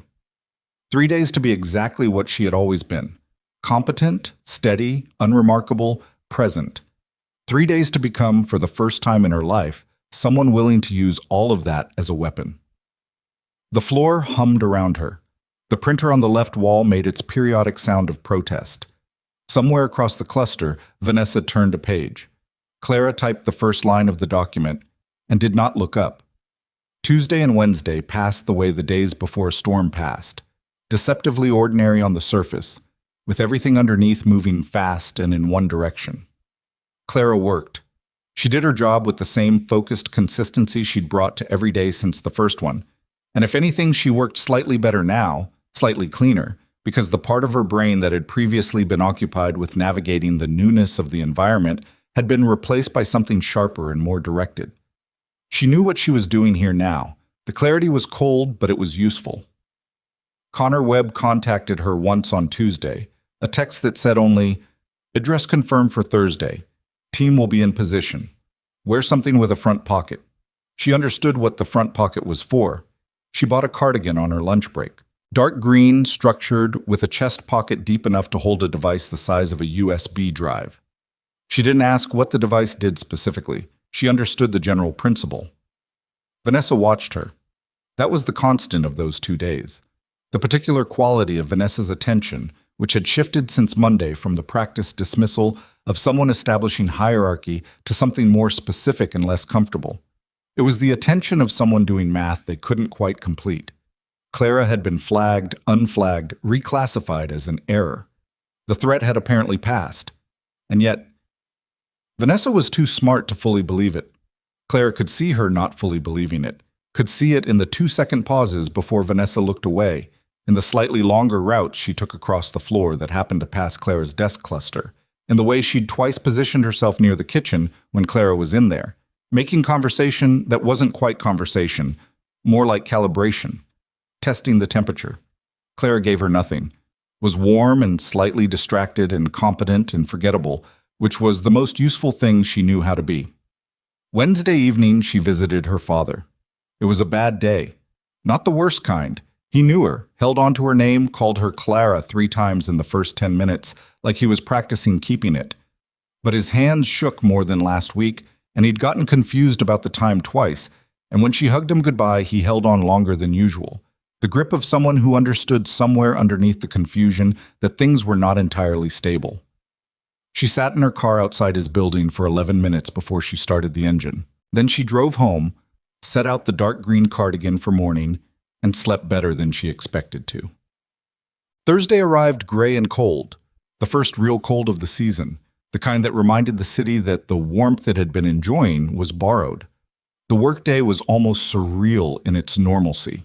Clara processed documents, attended a briefing, ate half a sandwich at the counter place with Renata, who was talking about a weekend trip she was planning, and didn't notice that Clara's responses were slightly shorter than usual, slightly more precisely timed. Renata was not a suspicious person by nature. It was one of the things Clara had come to genuinely like about her. At 4:30, a text from Sandra. 7 p.m. Ardea, East 52nd, reservation under Okafor. Clara showed the screen to no one. Typed it to Connor's number immediately. At 5:15, she went to the bathroom on the 38th floor, locked the stall, and stood for 60 seconds with her back against the door and her eyes on the ceiling and her breathing deliberate and controlled. In through the nose, 4 counts. Out through the mouth, 4 counts. The technique her doctor had given her 3 years ago for the anxiety she didn't tell people about. She used it now. It worked, partially. She went back to her desk, finished the day, said goodnight to Josh, to Renata, to Patricia, who gave her a look that lasted half a second longer than usual and meant something Clara couldn't fully decode. At 6:10, she went to the parking garage on 44th. Connor Webb was there with a woman Clara hadn't met. 30s, compact, wearing a jacket that suggested she was not primarily a desk worker. Connor fitted the device into Clara's chest pocket himself, efficiently and without unnecessary explanation. It was smaller than she'd expected, flat, matte, warm from his hand. "It's live when you press the right side twice," he said. "We'll be recording from the moment you enter. We need her to confirm the Callaway connection, the meridian path structure, and the intent behind placing you here. As much of that as you can get naturally. Don't push too hard. If she senses you're steering, she'll close." "I know how to have a conversation," Clara said. "I know you do." He looked at her steadily. "If it goes wrong, if you feel unsafe at any point, say the word Thursday. Just the word. We'll come in." "How many of you are there?" "Enough." Clara looked at him. "Is Adrian?" "No," Connor said. "His presence would be a risk. He knows that." A pause. "He asked me to tell you. You don't have to do this." Clara picked up her bag. "Yes, I do," she said. "Not for him. For me." She pressed the right side of the device twice and walked toward 52nd Street. Ardea was the kind of restaurant that existed to make money feel comfortable. Low light, dark wood, tables spaced far enough apart the conversation stayed contained. The host took her name, confirmed the reservation, led her through the room to a table near the back where Sandra Okafor was already seated. Sandra was 53, Nigerian-American, with the kind of face that had learned to communicate warmth as a professional tool. She'd been good at her job at Callaway, genuinely good, organized, precise, with an instinct for people that Clara had admired without fully understanding was also a form of calculation. She was wearing a burgundy blazer, a single glass of white wine in front of her, barely touched. She stood when Clara approached, smiled. The smile was real, which was the most disorienting thing about her. The warmth was real even when the intent behind it wasn't. "Clara." She took both Clara's hands briefly in hers. "You look tired." "New job," Clara said. "Sit, eat something." They sat. The server came, and they ordered, and Sandra asked about Clara's father, and Clara told her, and for 10 minutes it was almost exactly what it would have been if none of the rest of it were true. Two women who had worked together, catching up, the easy rhythm of people who knew each other's cadence. Clara let it be that for exactly 10 minutes. Let Sandra control the temperature, set the pace. Watched her relax incrementally as the conversation stayed safe. Then Clara set down her water glass. "Why did you really send me to Voss International?" she said. The table went quiet. Sandra's expression did not collapse. It adjusted. A slight, almost imperceptible reconfiguration, the face of someone who had prepared for this question and was now choosing which prepared answer to use. "I told you, you needed a soft landing, and I had a contact." "You had a contact at a staffing agency who placed me in a specific position in a specific department with access to a specific filing system," Clara said. "That's not a soft landing. That's a placement." "Clara, the audit I ran in my first week, the filing anomalies, you knew they were there." Sandra picked up her wine, took a sip that was slightly longer than casual, set it down. "I don't know what you think you found," she said, "but whatever it was, it sounds like it got reclassified as an error. Your error." The warmth in her voice had not gone away. That was the skill of it. "Which makes sense. You were new. You misread something. It happens." "You heard about the reclassification," Clara said. "I hear things." "How fast?" A pause. "I stay informed." "You heard about it within 2 hours of it happening," Clara said. "On a Friday afternoon, which means you have a contact inside the building. Someone who monitors that specific kind of administrative activity and reports it to you." Sandra looked at her across the table. The warmth was still there, but something behind it had gone very still, the stillness of someone deciding between two kinds of response. "You're a smart woman," Sandra said. "You always were. It's why I chose you." The admission landed on the table between them like something physical. "For what?" Clara said. "For exactly what you did. Finding the pattern." Sandra's voice was quiet, even. The voice she used in difficult meetings at Callaway when she wanted people to feel the conversation was still reasonable. "You were supposed to find it and hold it, that's all. Just hold it and reach out to me. We would have taken care of everything else. You would have received a significant payment and a positive reference, and nobody would have been hurt."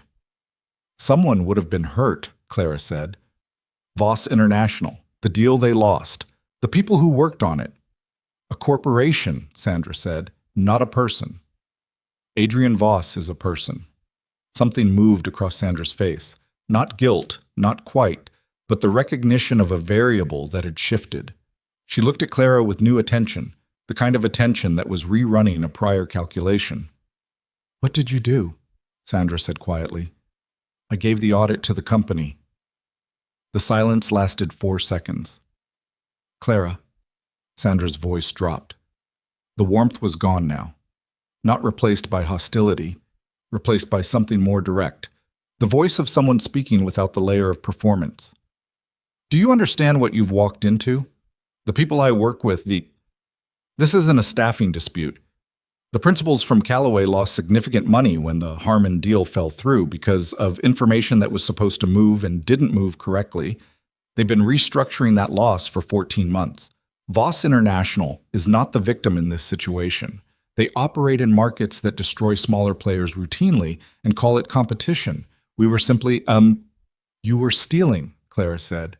"We were correcting an imbalance. And you used me to do it." "I gave you an opportunity." Sandra leaned forward. "I can still give you one. Whatever you gave them, we can manage the fallout. There are ways to, Sandra." Clara's voice was flat and final, the voice she'd been building toward for 3 days. "I want you to tell me one thing. The person inside the building. Who is it?" Sandra went very still. "I'm not going to tell you that," she said. "I already know it's Vanessa Hale. I need you to confirm it on record."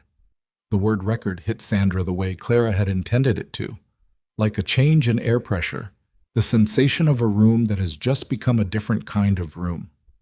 Sandra's eyes dropped for exactly 1 second to Clara's chest, to the chest pocket of the dark green cardigan, and in that second Clara watched her understand. Sandra pushed back her chair. "Don't," Clara said quietly. "Please don't. There are people outside this restaurant, and there are people at every exit, and if you run it becomes something different than it is right now." Sandra was breathing faster. The wine glass was between her hands, and she was gripping it without drinking, her knuckles pale against the stem. "This isn't—" She stopped, started again. "You came in here wired." "Yes." "You set me up."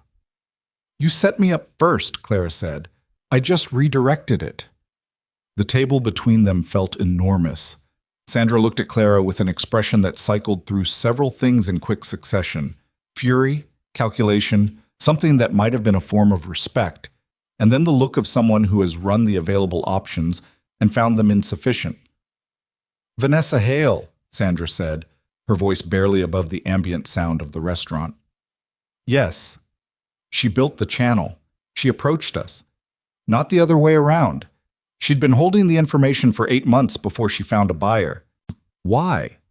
She was passed over for a promotion 14 months ago, a senior director position. Voss gave it to an external hire." Sandra's laugh was short and humorless. 7 years of building his systems, and he brought in someone from outside. She was specific about the revenge. Clara absorbed this, the texture of it. 7 years, a promotion, a channel built in cold fury and patient calculation. She thought about Vanessa's face across the floor, the precision of her, the way she'd designed a system and embedded within it the mechanism of her own grievance, and then waited. "She contacted Meridian Path," Claire said, "through intermediaries. It took 4 months to establish the connection securely. By the time she sold us the access methodology, the Harmon deal was already in motion. Sandra set down the wine glass. It was elegant, actually. The routing system was her own design. She could route documents without triggering access logs because she'd built the logging parameters herself. No fingerprints. Until someone ran a cross-reference audit, Clara said. Until you ran one. Sandra looked at her. She didn't know about you. She doesn't know about tonight. She's about to, Clara said. She pressed the right side of the device twice. Across the restaurant, two things happened simultaneously. A man at a table near the entrance stood and put a phone to his ear. And Clara's own phone, in her bag, buzzed with a single text from Connor. We have it. Coming in. Sandra watched the man stand, watched his posture. Understood. She looked back at Clara. What happens now? Sandra said. The calculation was gone from her face. What remained was something smaller and more human. Not fear exactly, but the particular exhaustion of someone who has been running a complex thing for a long time and has just been relieved of the obligation of running it further. Someone's going to come to the table, Clara said, and you're going to tell them everything you just told me, all of it.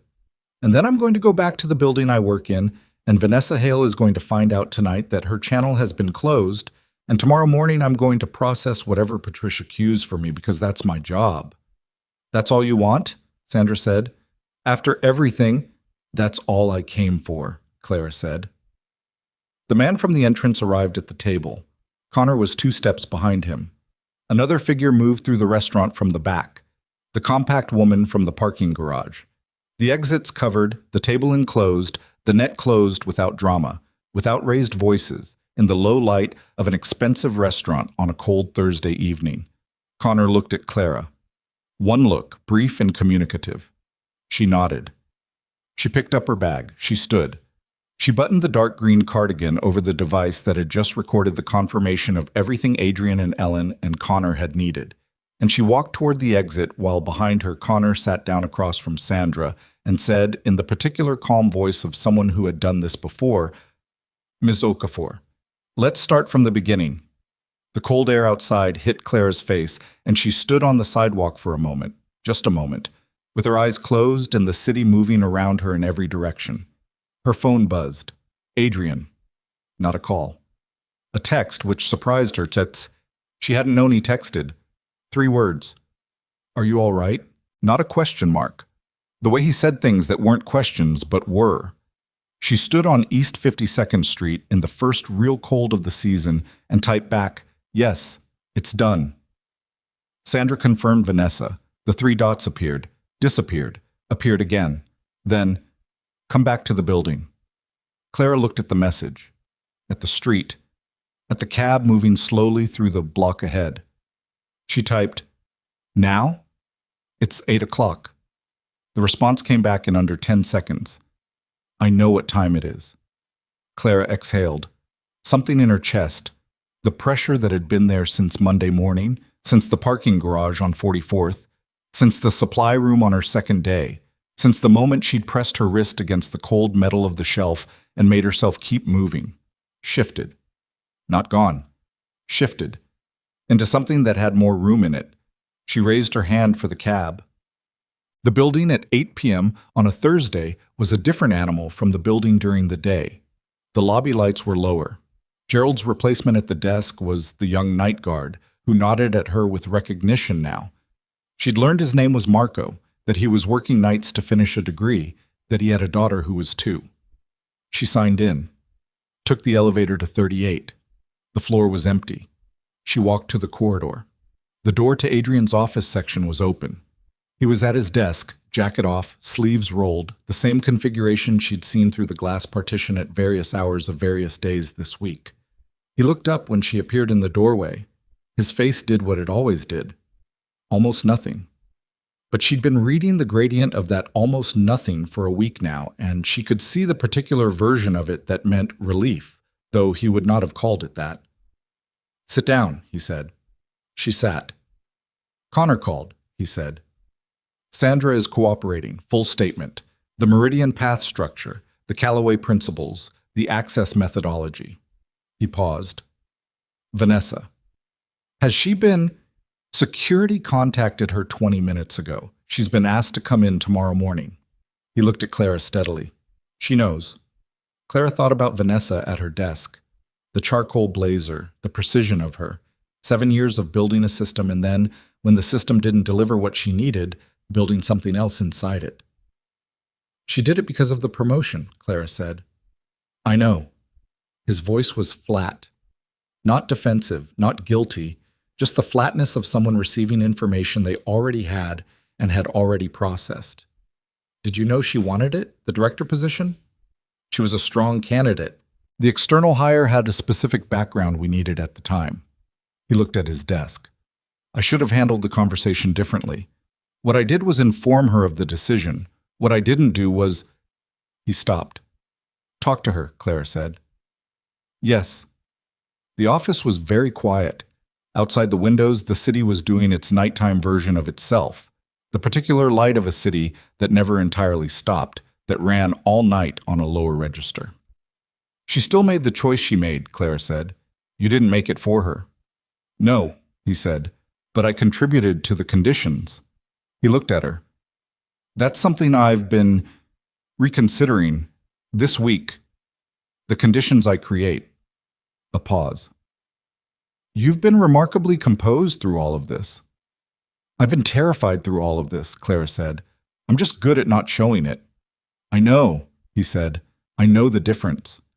She looked at him across the desk. In the low evening light, he looked less like the figure she'd first seen crossing the lobby on Monday morning of last week, the presence that changed the air of every room it entered, and more like a person who was tired and had been carrying something difficult for a while, and was, perhaps, slightly less alone in it than he'd been at the start of the week.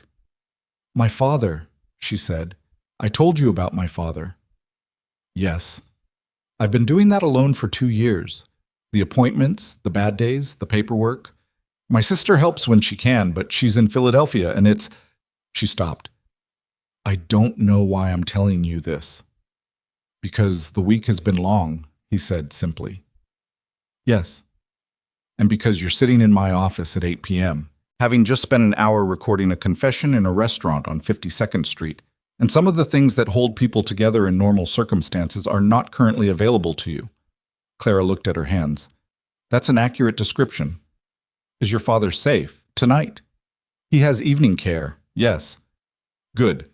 He straightened, pulled a document toward him, then pushed it aside. I meant what I said Monday. Your position here is permanent. Whatever HR needs, Daniel will handle it. Thank you. Don't thank me. You earned it. He paused. You earned it before any of this. The audit, the way you handled Vanessa, the binders. The last word was said with something underneath it, not quite humor, but its structural cousin. Clara almost smiled. The binders. You reassembled them in the correct sequence while she was still talking, he said. I noticed. I know you noticed, Clara said. Daniel told me. Something crossed Adrian's face then, the expression she'd been working toward reading all week, the one that lived underneath all the others. It was not a smile. It was the precursor to one, the face of someone who had the capacity for it and was relearning the motion. Go home, he said. Sleep. Tomorrow will be... His phone rang. The desk line. He looked at the screen. Ellen Marsh, the general counsel. He picked up. Listened for 4 seconds. His expression changed. Not dramatically, just a specific tightening at the jaw. The micro-expression of someone who has received information that changes the next step. When? He said. Clara watched him. How long ago? Not a question. The flat voice of someone already calculating forward. He listened, said, I'll be there in 10 minutes. Hung up. He looked at Clara. Vanessa isn't coming in tomorrow, he said. What do you mean? She left the building 40 minutes ago. Security tried to stop her in the garage. She had a fob for a car registered to a company name Ellen didn't recognize until 5 minutes ago. He was already standing, already reaching for his jacket. The company is registered to one of the Callaway principals. The car is gone. Clara stood. She ran. Yes. With what? He looked at her, and in his eyes was the particular expression of a man who has just discovered that the problem he thought was resolved has grown a dimension he hadn't mapped. Connor's team is pulling the access logs from the last 2 weeks, he said. Whatever Vanessa took out of this building in the last 40 minutes, we don't know yet. He shrugged on his jacket. But based on what she built in 14 months, I can make an educated guess that it wasn't nothing. Clara grabbed her bag. I'm coming with you, she said. You don't have to. I found the pattern, she said. I know the routing logic better than anyone else in this building right now. You need me there. Adrian looked at her for exactly 2 seconds. Then he moved toward the door. Keep up, he said. Us up. The 41st floor at 8:40 p.m. was a different kind of controlled chaos, the kind that looked like stillness from the outside but was running at full speed underneath. Ellen Marsh was at the head of the conference table with 2 laptops open. Connor Webb was on the phone, pacing the window. 2 members of the IT security team Clara hadn't met were side by side at a third screen, fingers moving fast. Adrian walked in, and the room recalibrated around him the way rooms did. Talk to me, he said. Access logs show Vanessa entered the document management system at 7:43. One of the IT team said without looking up. After hours access, which she had clearance for, she pulled 17 documents from the active archive. Which documents? That's what we're... Here. He turned the screen. Current acquisition targets. 3 active. The preliminary valuation work. The internal communications. The ceiling figures. The room went quiet. Clara looked at the screen, at the document categories, at the particular cold logic of it, not revenge anymore, not the 14-month grievance of a promotion denied. Something more deliberate, an exit package. Vanessa had known tonight was coming, had moved fast, had taken the most valuable thing available and walked out with it. She's going to sell it, Clara said, not to Meridian Path. They're already compromised, someone new, someone who's been waiting for exactly this kind of material. Adrian looked at her. How long does she need to make that contact? If she already has the buyer identified? Clara looked at the timestamp on the access log. She has a 40-minute head start. She may have already made contact. Connor ended his call. Car was picked up on traffic camera heading toward JFK. The word landed in the room like a change in gravity. Adrian looked at Ellen. Ellen looked at Connor. The calculation passed between them in under 3 seconds. The calculation of what was still possible and what had already become history. The active acquisition targets, Adrian said. Can we suspend the processes? Tonight? Ellen said. I can make calls. It'll take 2 hours minimum to get the right people on the line and execute the holds. Make them. He turned to the IT team. Lock the document management system entirely. No access, no exceptions, until we've audited every pull from the last 30 days. Done. He turned to Clara. She was already looking at the routing logic on the screen. The same architecture she'd mapped in her first week. The same hidden channels, the same elegant, patient structure Vanessa had built to serve her own purposes. And there, in the pull log from 743, was something the IT team hadn't flagged yet. She didn't just pull documents, Clara said. She pointed at the screen. She ran an export through the secondary archive. This routing code, but this isn't a document. This is the channel methodology itself, the entire blueprint of how the system was built. Silence. She sold the documents, Clara said. And she sold the map. Adrian stood behind her and looked at the screen, and the room held its breath around them both. And in the particular stillness of that moment, the 41st floor, the city outside the windows, the weight of everything still in motion, he said, very quietly, the words of a man who understood that the next move was the only move that mattered. Then we have until morning. The night did not offer the luxury of panic. That was the thing Clara learned in the hours between 8:40 p.m. and 4 in the morning. That real crisis had its own discipline, its own demand for forward motion, and that the people who functioned inside it were not the ones who felt less, but the ones who had learned to let feeling run parallel to action rather than in front of it. Adrian understood this innately. She could see it in the way he moved through the 41st floor. Not fast in the way of someone afraid, but fast in the way of someone who had already accepted the situation and was operating inside it. He made calls. He made decisions. He did not revisit them. Ellen Marsh was on the phone with the company's external legal team by 9 p.m., initiating emergency injunction proceedings that would, if successful, prevent any entity receiving the stolen documents from acting on them in any acquisition context.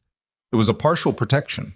It wouldn't recover the information, wouldn't undo the breach, but it would complicate any buyer's ability to use what Vanessa had taken without significant legal exposure. "Will it work?"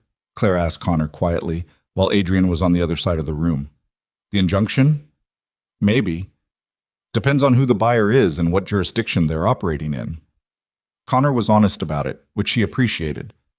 If it's a domestic entity, probably yes. If it's offshore, it gets complicated. Vanessa knew that. Vanessa knew everything, he said. She built the compliance framework for this floor 3 years ago. She knew exactly what could be frozen and what couldn't. Clara looked at the document pull log on the screen, at the timestamp, 7:43. 19 minutes after security had contacted her.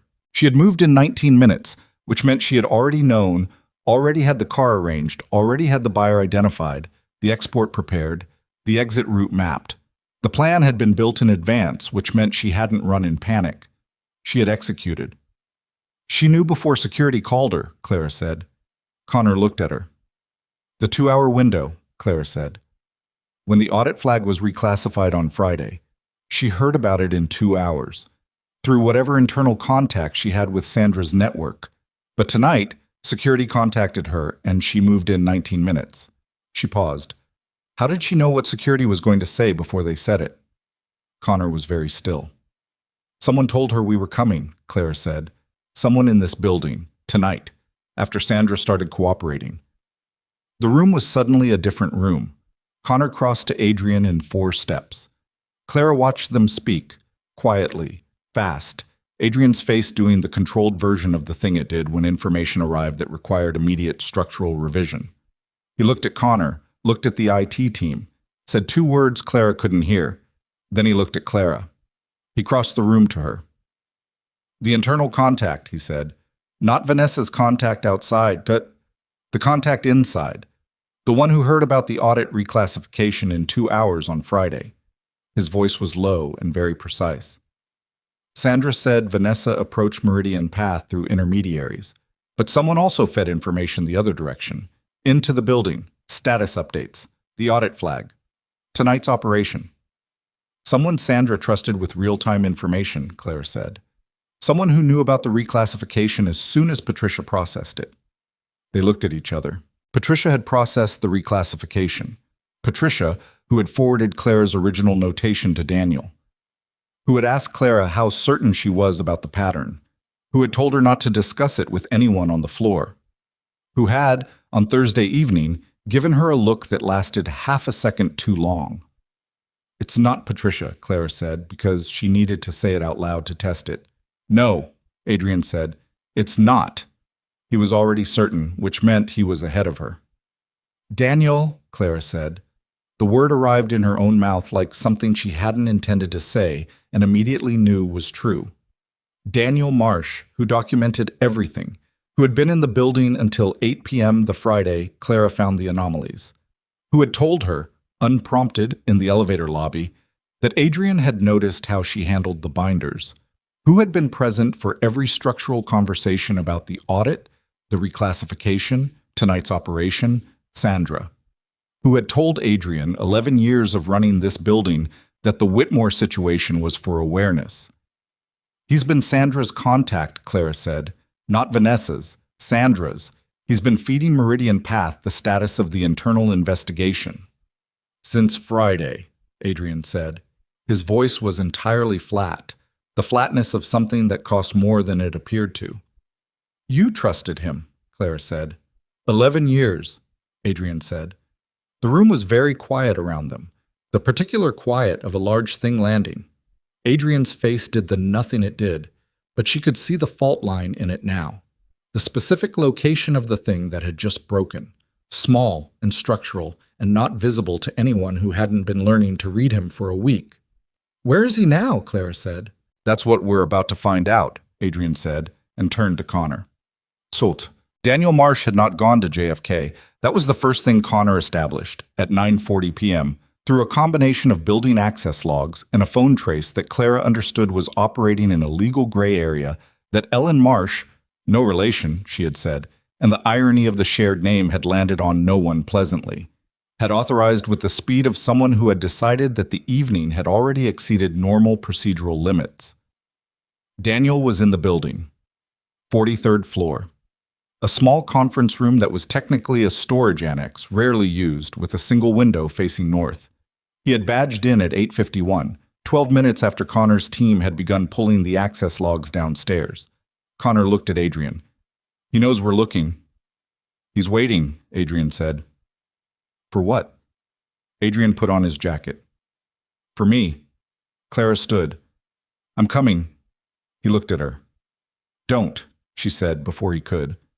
"I know what you're going to say. I'm not security, I'm not legal, I'm a pool assistant who's been here 8 days, I know." She held his gaze. "I'm also the reason we know about any of this. And Daniel knows that. If you walk in there without me, he'll spend the conversation managing you. If I'm there, he'll have to manage both of us," Adrian said. "Yes." A pause. A decision. "Stay behind me," he said. They took the stairs. Sid. The 43rd floor storage annex had the specific atmosphere of a space that existed only to hold overflow. Stacked chairs, boxed materials from events long past, the particular smell of paper and dust and disuse.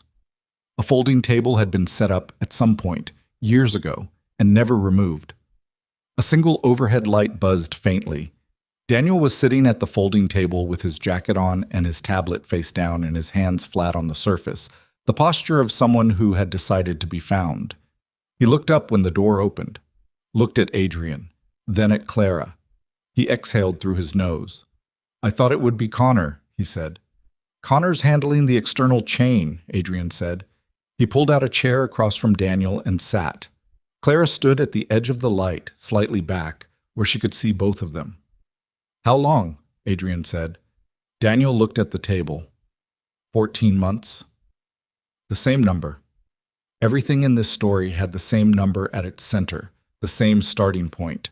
The promotion that hadn't gone to Vanessa, the deal that had collapsed, the channel that had been built in the aftermath. "Sandra approached you," Adrian said. "Yes." "How?" "Through a lawyer I knew from before. Someone I'd worked with at my previous firm before I came here. He reached out socially. It was gradual, the way these things are." Daniel's voice was even, not defensive, not performing remorse, just saying the sequence. "By the time I understood the full structure of what I was involved in, I'd already given them enough to make leaving complicated." "Complicated how?" Clara said. Daniel looked at her. "The first piece of information I passed was the timeline for the Harmon negotiation. I didn't know what they'd use it for. When the deal collapsed, I knew, and they knew I knew, which meant I was no longer a voluntary participant." He paused. "It became a different kind of arrangement." "They had leverage," Clara said. "Yes." "And you never came to me," Adrian said. The sentence carried no audible emotion, which made it worse. It was the voice of a man recording a fact. "No," Daniel said. 11 years. "I know what 11 years is," Daniel said, and for the first time something moved in his voice. Not self-pity, but the specific weight of a person who understood exactly the magnitude of the thing they'd done and had been living under that understanding for 14 months. "I know what I had here. I knew what I was risking. When you do something you can't take back, knowing how much you're losing doesn't make you stop. It just makes you more afraid." The room held that. Adrian sat with it for a moment. Sat with 11 years across a folding table in a storage annex, which was the kind of thing that couldn't be processed quickly and probably couldn't be processed fully in a single night, or possibly ever. "Did you tell them about tonight?" Adrian said. "Sandra? The restaurant." "Yes." "When?" "This afternoon." "I didn't know the details. I knew Clara had been brought into a security operation. I knew Thursday was significant." He looked at Clara. "I didn't know what you'd agreed to do. I told Sandra that something was moving. That's all I had. It was enough, Clara said. Vanessa had the car ready in 19 minutes. Daniel closed his eyes for 2 seconds. When he opened them, the exhaustion in his face was complete. The particular exhaustion of someone who has been load-bearing something catastrophic for over a year and has just been relieved of the weight and doesn't yet know how to stand without it. The buyer, Adrian said. Vanessa's buyer. For the documents tonight. Do you know who it is?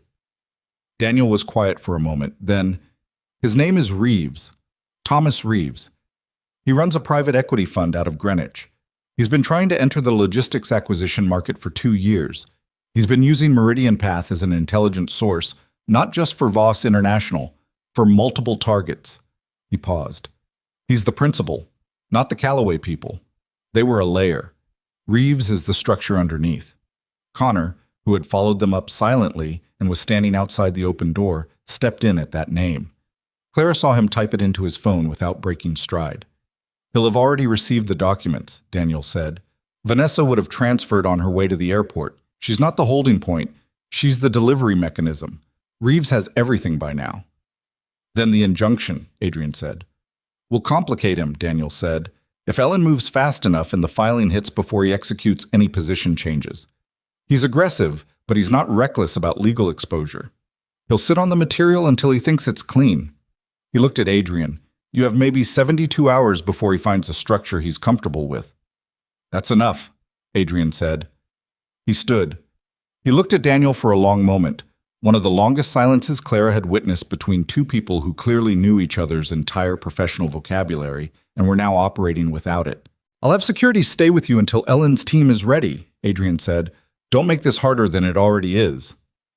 I won't, Daniel said. Adrian turned toward the door. Clara moved to follow him. Clara. Daniel's voice stopped her. She turned. He was looking at her with the expression of someone who had arrived at the far end of a very long calculation and found an unexpected variable at the finish. You were never supposed to matter. You were supposed to find the pattern and hand it to Sandra. That was the whole design. He paused. For what it's worth. I'm glad it didn't work. Clara looked at him. It's not worth much right now, she said. But I hear you. She followed Adrian out. The hours between 10 p.m. and 2 in the morning were the machinery hours, the part of crisis that wasn't dramatic, but was the actual work of closing a thing down. Ellen's team filed the injunction at 11:14.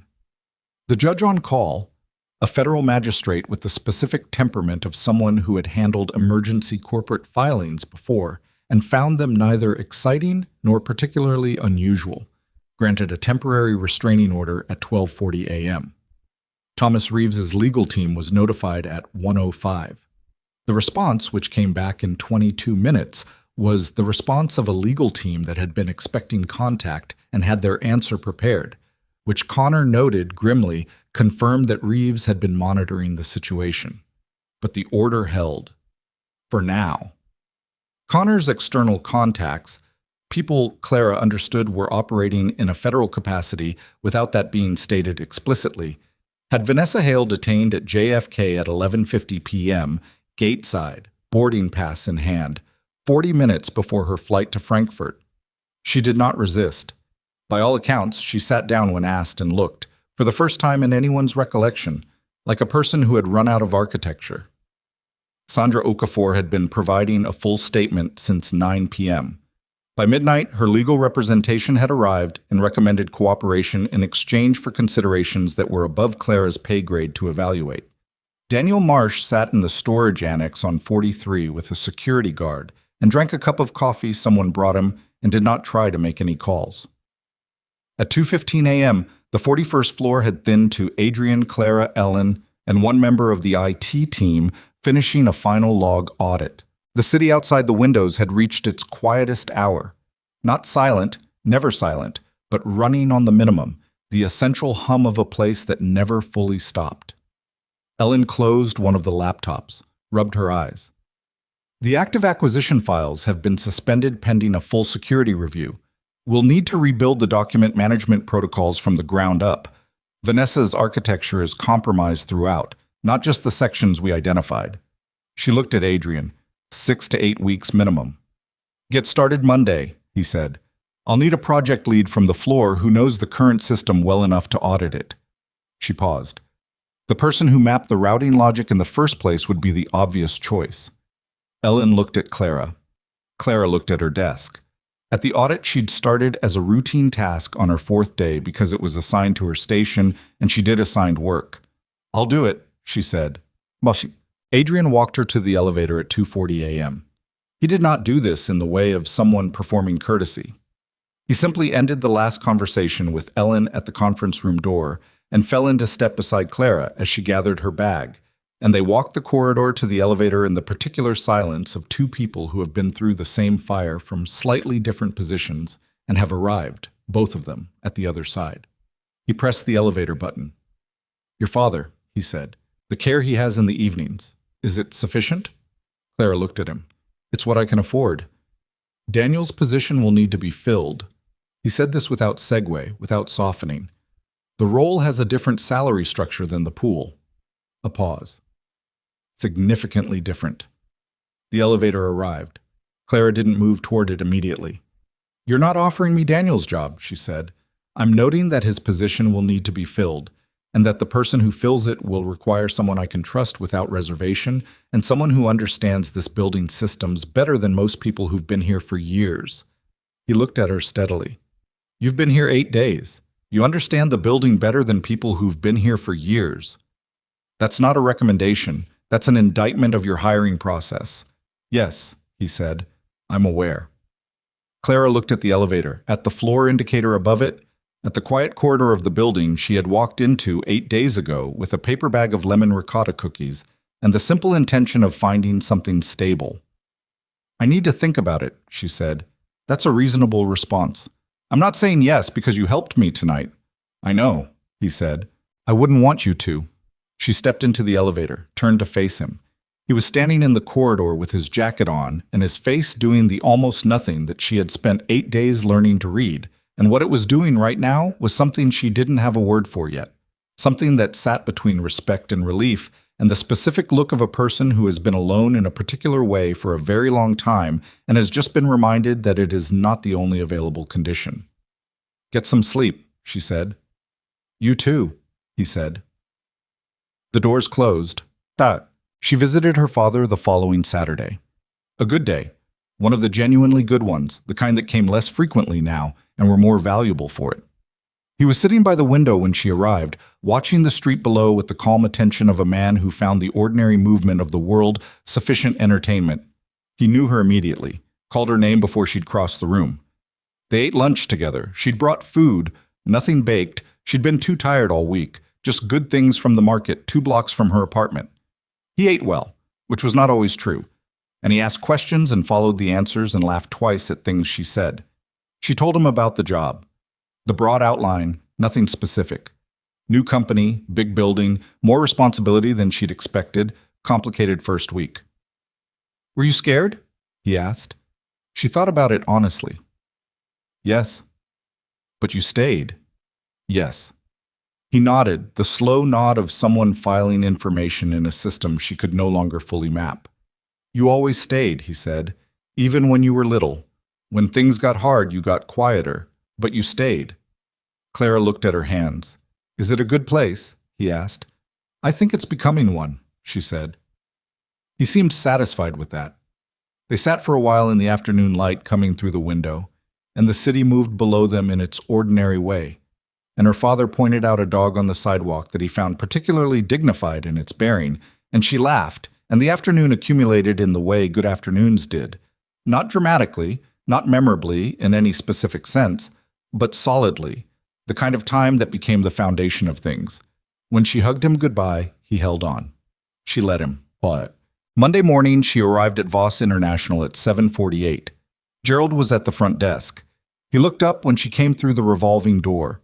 Navigated cleanly this time, tote bag adjusted, coffee mug in hand.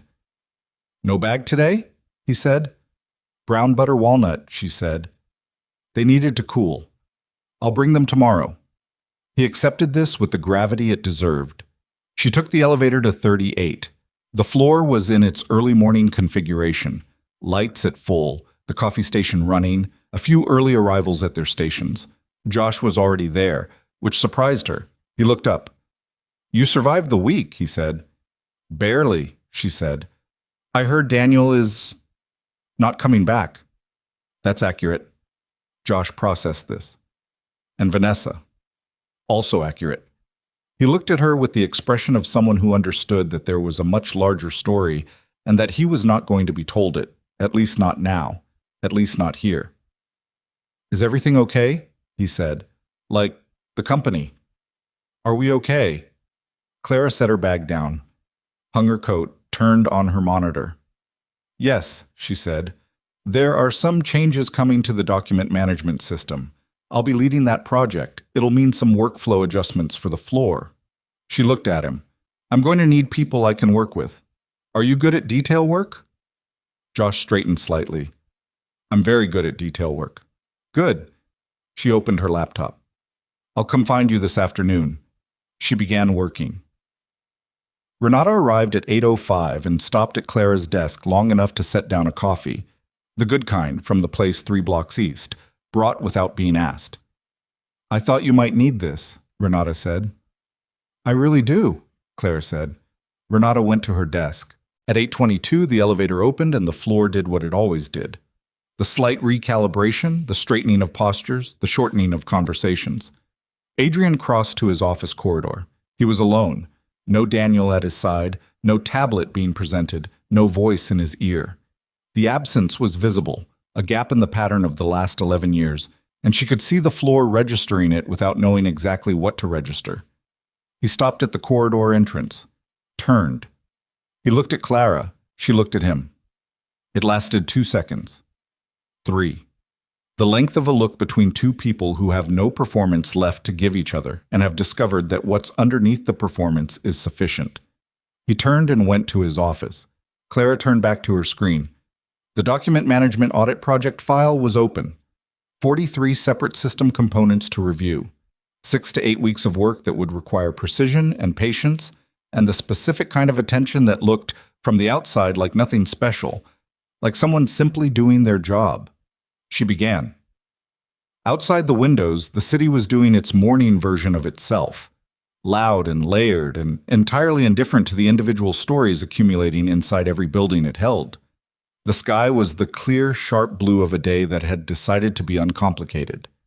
The light came through at an angle that made the office look briefly like a different place, warmer, more human, less like a machine, and more like a room where people worked and sometimes failed, and sometimes, if they were stubborn enough and honest enough and refused at the critical moment to be what someone else had decided they were, managed to build something that held. Clara Whitmore typed the first line of the audit, and the floor moved around her, and the morning accumulated, and the city went on being the city, and none of it was simple, and none of it was over. The legal proceedings would run for months. Reeves would fight the injunction until he couldn't.